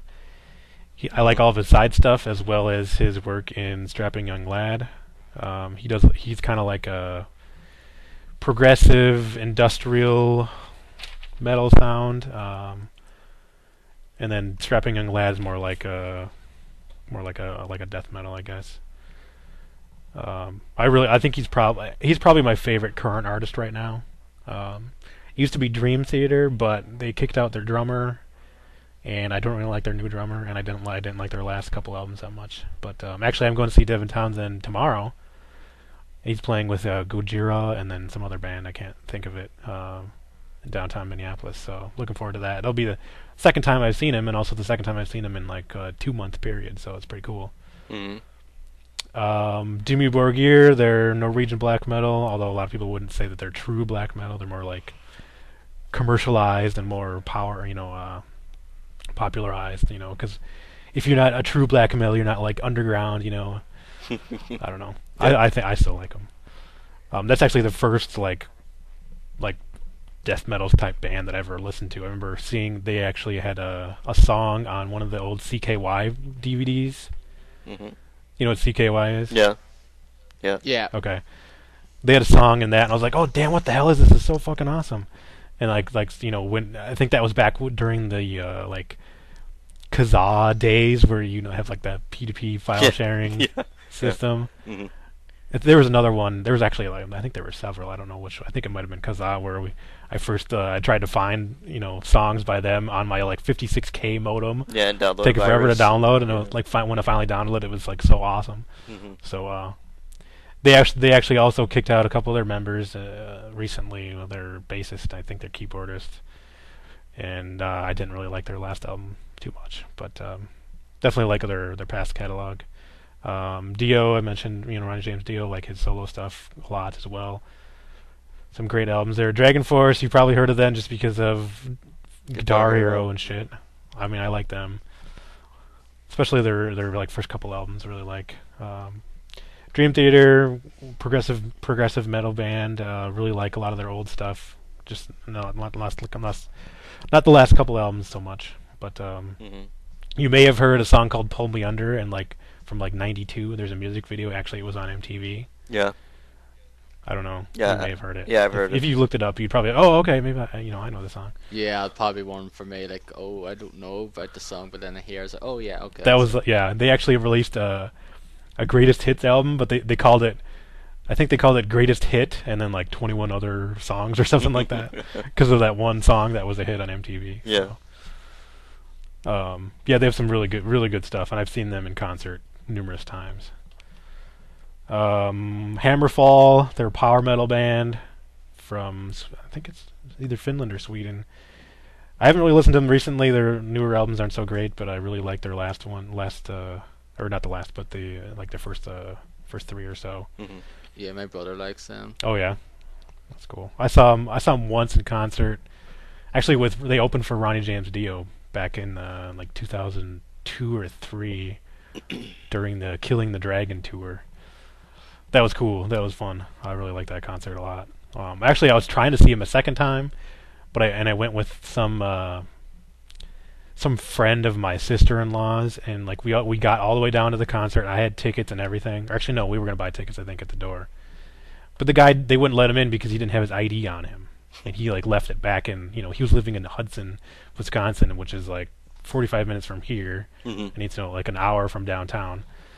So we were like, fuck. So he really screwed that up for me. And luckily, he's not friends with my sister-in-law anymore, so don't have to deal with him anymore. Yeah. That was unfortunate because I really was looking forward to that concert. So, Hypocrisy, they're a death metal band from, I think, Sweden as well. In Flames, I like the older stuff more than the newer stuff. They kind of changed their style, like a lot of bands seem to do. They're a little more clean vocals and like a little more, I don't know if mainstream is the right word, but they definitely changed their style. Yeah, it's kind of the same with Wind Temptation. Their last albums, but it's quite different from their previous ones. It's a bit more mainstreamish. I still liked it though, but I don't think it's as good as their older albums. I'm pretty sure they're from Sweden for sure, definitely. I know that. Iron Maiden, of course, everybody knows who Iron Maiden is. I've seen them twice now in concert, although the last time wasn't as great as the first time. But definitely one of the best bands in the history of mankind. I think that's for sure. They suck. Yeah. Just kidding. Maiden. Megadeth, everybody knows who Megadeth is. Yeah. Metallica, everybody knows who Metallica is. I haven't seen Metallica in concert though. No? Seems like they hardly ever come to the Twin Cities. Okay. But Dennis didn't Yeah, I you, did. Dennis? Well, Yeah, I you saw saw the infamous concert a with part of it. Guns N' Roses. Yeah, exactly. I saw a little part of it.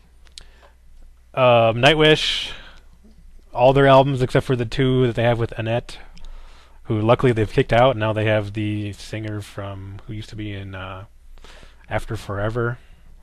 I think she's actually really good. I like her. So I'm looking forward to a new album with her on it. Yeah, I have to download. I have to get their older album. So we have Once and the Highest Hopes, like Greatest Hits CD. I've seen him twice in concert. Second time was with Annette, and it was just horrible. Like she can't sing worth shit. Like compared to Tarja, she can't sing at all. I'm glad they got rid of her now, but I thought that was like a stupid decision to hire her as their lead singer.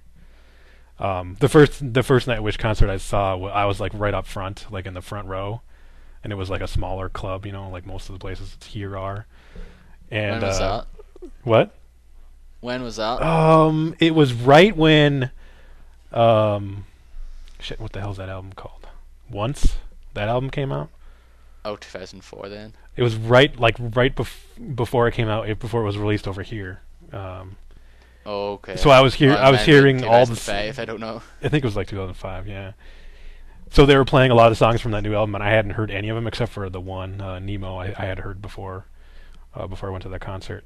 So I mean, like when they played Dark Chest of Wonders, I was like, oh my god, this is fucking awesome. It was like I literally was like blown away. It was so damn cool. Like to hear that live, like for the first time. It was so cool, and like sitting up right up. I was right up front of the guitarist. I think his name is Empu. They're from Finland. Yeah. That was so awesome. Like watching him like play like the whole time. It was so cool. It was like definitely one of the best concerts I've been to.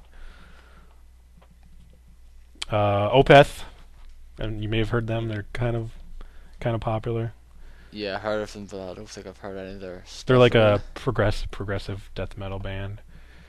Actually, their last album called Heritage was a real departure from their typical sound. It's kind of like has like a 70s rock sound to it. It's really. I mean, it's good, but it's way different than their typical stuff. Ozzy Osbourne, like Ozzy and Black Sabbath. Pain is the lead singer from Hypocrisy. Peter Tag. I don't know how to pronounce his last name. He's from Hypocrisy. I think he's from Sweden too. They're kind of like a electronic metal. Actually, they played a lot of concerts with Nightwish over in Europe. Quite a bit actually. They seem to have a good relationship. Like I know they, like when they were on a tour once, they had like the Peter would go and play a Nightwish song, and then somebody from Nightwish would go and play a song with him. So they seem to have a pretty good relationship. I really like one of their albums called Nothing Remains the Same. That's probably one of my favorite albums of all time. It's got a cover of Eleanor Rigby on it, which is really cool. Okay. And I don't typically like the Beatles, but I really like that cover. So if you want to, I recommend you check it out if you like the Beatles. It's pretty interesting to listen to. Rage, they're from Germany. They're kind of like a typical traditional power metal band. More like just regular metal, I guess, not just power metal. Sentenced from Finland, rest in peace. They broke up probably 2006 or so, I think, maybe 2007. Really like them. They're kind of like a gothic metal. They also changed their sound, but I mean, I like their the last sound that they made. Like it was only the first two albums where they were like a death metal band, and they switched to like a gothic metal. I like them a lot. Soilwork, they're kind of like In Flames from Sweden. They're like a melodic death metal band. I like them. Sonata Arctica, you may have heard of. I don't know. They're from Finland. Yeah. I definitely prefer their. Like them as lots. Yeah, I prefer their older stuff too. Ever since I think they kicked out their guitarist because he had to go to the military or something. They kind of changed their style a little bit too, and I don't really like their current stuff as much. Testament, thrash metal band. You've probably heard of them. Yep. Therion, they're like a. I guess you can kind of say they're like Nightwish because they have like an operatic sound to them. It's kind of like a metal with like opera into it. It's pretty interesting. Vreed, they're like a thrash black metal band. I like them. All right, and then now I actually have a smaller list of just stuff that's not metal that I like a lot too. Ben Folds, you probably know who he is. Yeah. Yeah.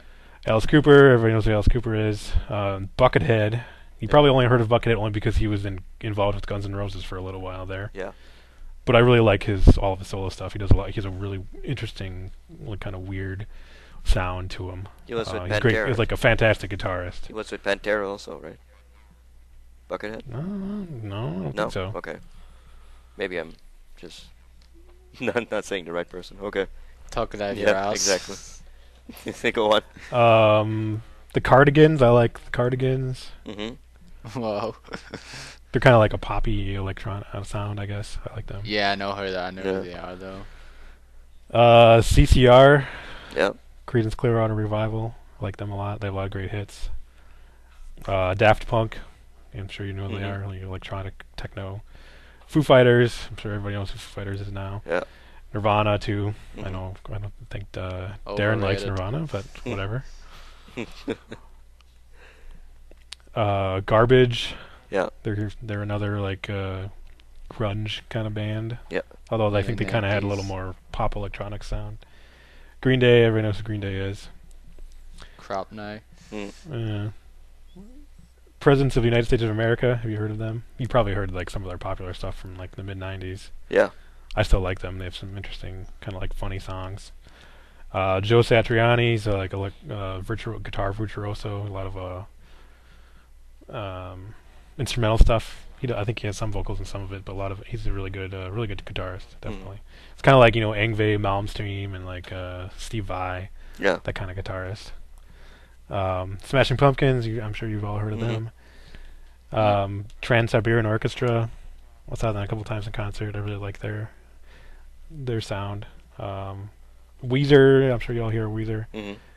And then ELO. Yeah. I like ELO too.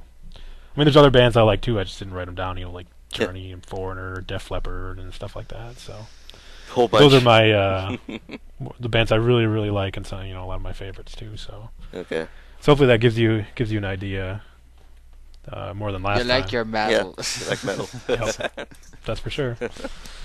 Yep. Yeah, well, as for me, well, I'm more of the, I guess, I don't know, it's how can I say, popular type of Yeah, mainstream, stuff. popular type of music. I don't really listen to stuff that's not really mainstream.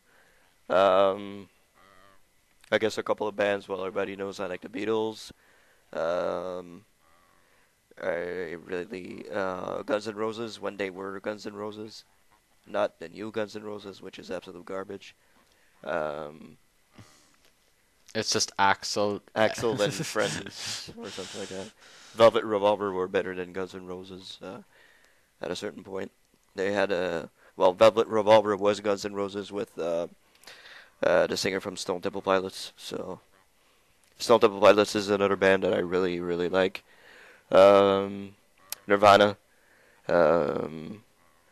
Foo Fighters, which is pretty much the same thing. Well, not the same thing, but I guess Foo Fighters are more mainstream.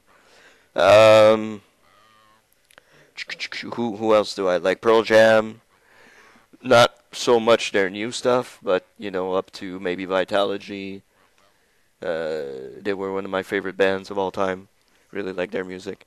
I think I listened to 10, their first album. I think I listened to that album for I don't know how many times, but yeah, pretty a whole lot of times that I listened to that album. I think I fucked up the CD just listening to it. So, who else off the top of my head here? Damn, Green Day. Not the most recent album, like the not the one that released last year, but the other one before that.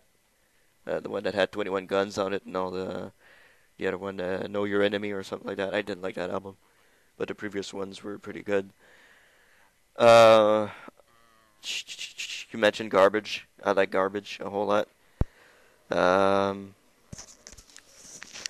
Who else? I'm trying to guess, from the top of my head. Weezer, also another great What? band.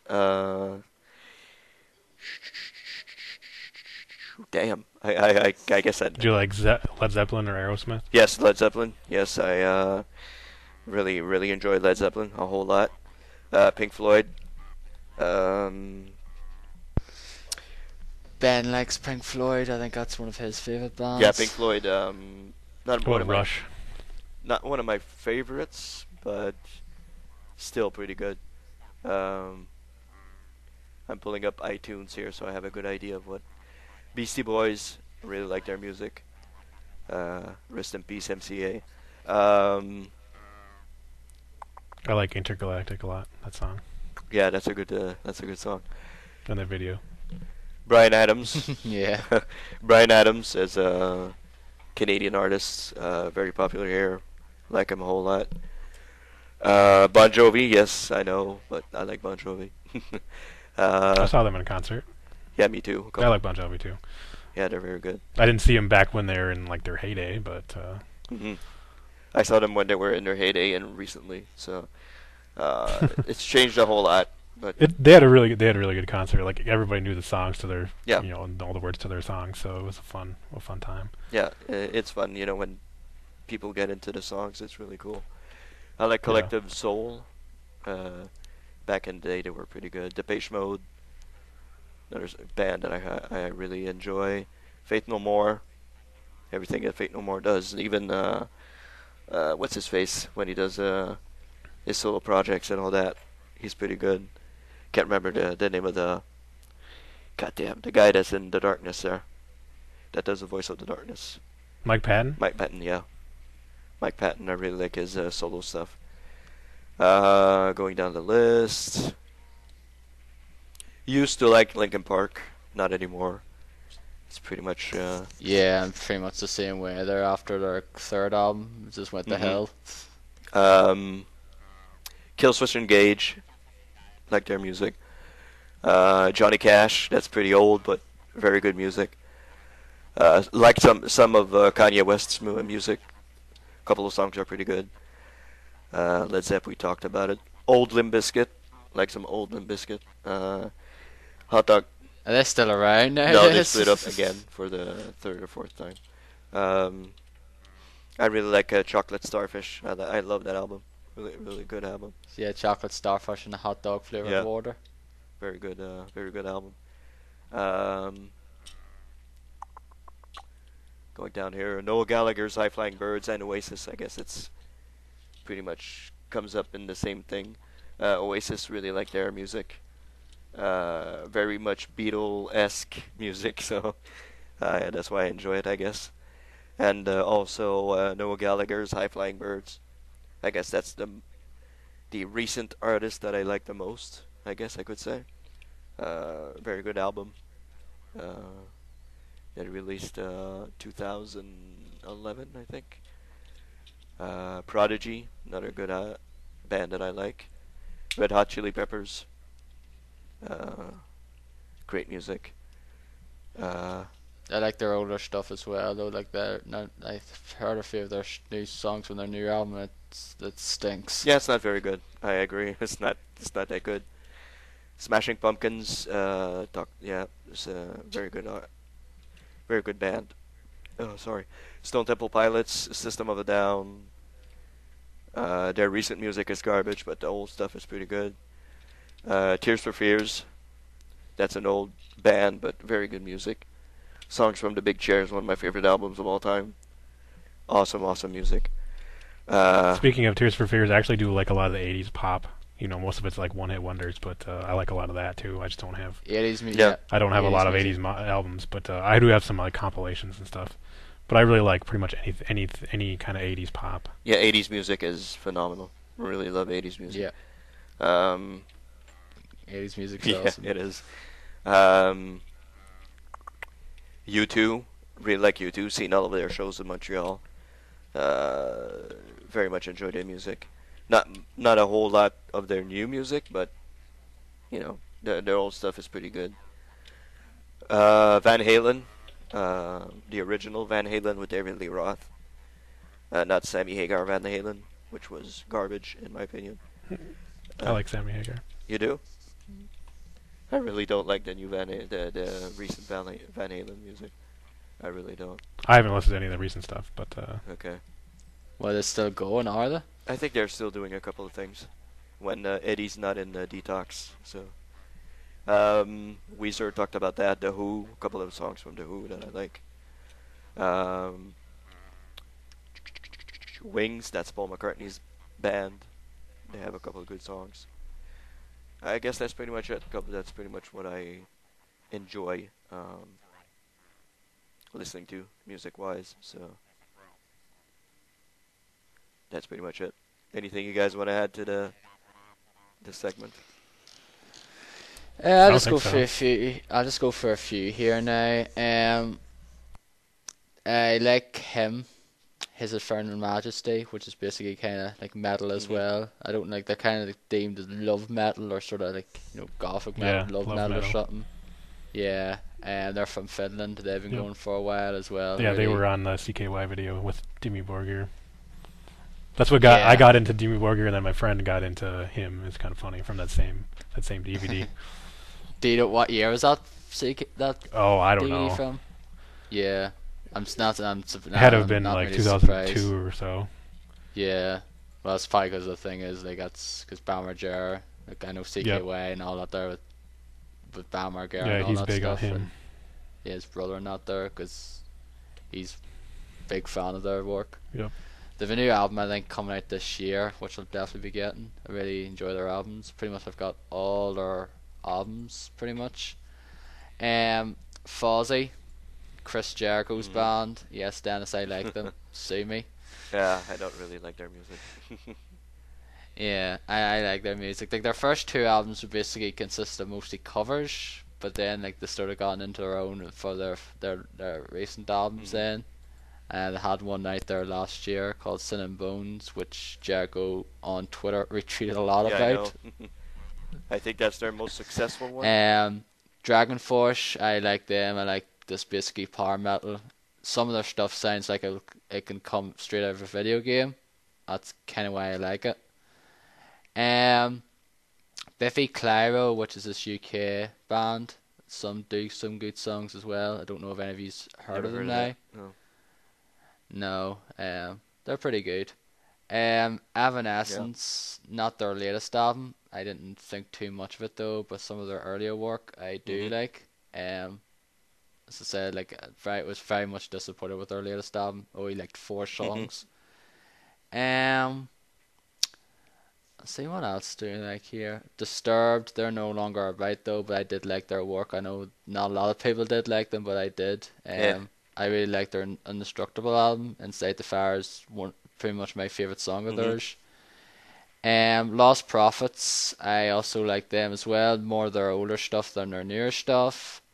The National, I need to get more of their albums though, but I got one of their albums, High Fed, which I very much like. Very good album. I recommend it.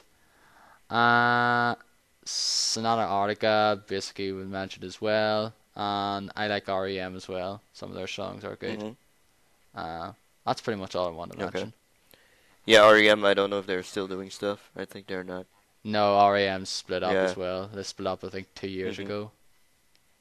Oh, well. So that's really anything else to add, guys, on this one? No? Nope. Okay. So I guess that'll do for the podcast this week. Clocked into the 3-hour mark again. So there you go. Yeah.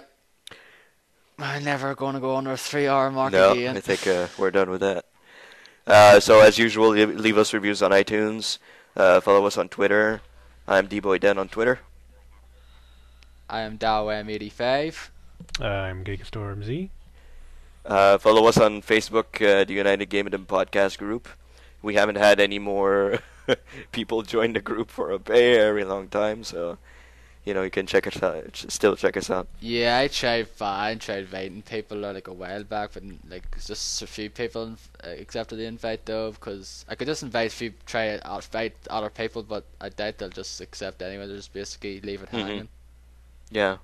So anyway, you could still join the group. And you can still email us at unitedgamedom@gmail.com. We don't have any emails, as Derek wrote down here. So there you go. I think that's it, right? Nothing else to mention? YouTube? I guess we're on YouTube also. Darren's on YouTube. Yes, we're on YouTube as well. And you're on YouTube. Just find the episode info on there. Yeah, and you're on YouTube. You do your stuff on YouTube also. Yes, Dow85. Yeah. All right, so that's pretty much it. Chip. Yeah, Chip. Thank you, Chip. Let's wrap it up. So thank you, Derek. Thank you, Darren, for being here, and we will see you next time. Bye-bye. Later. Bye.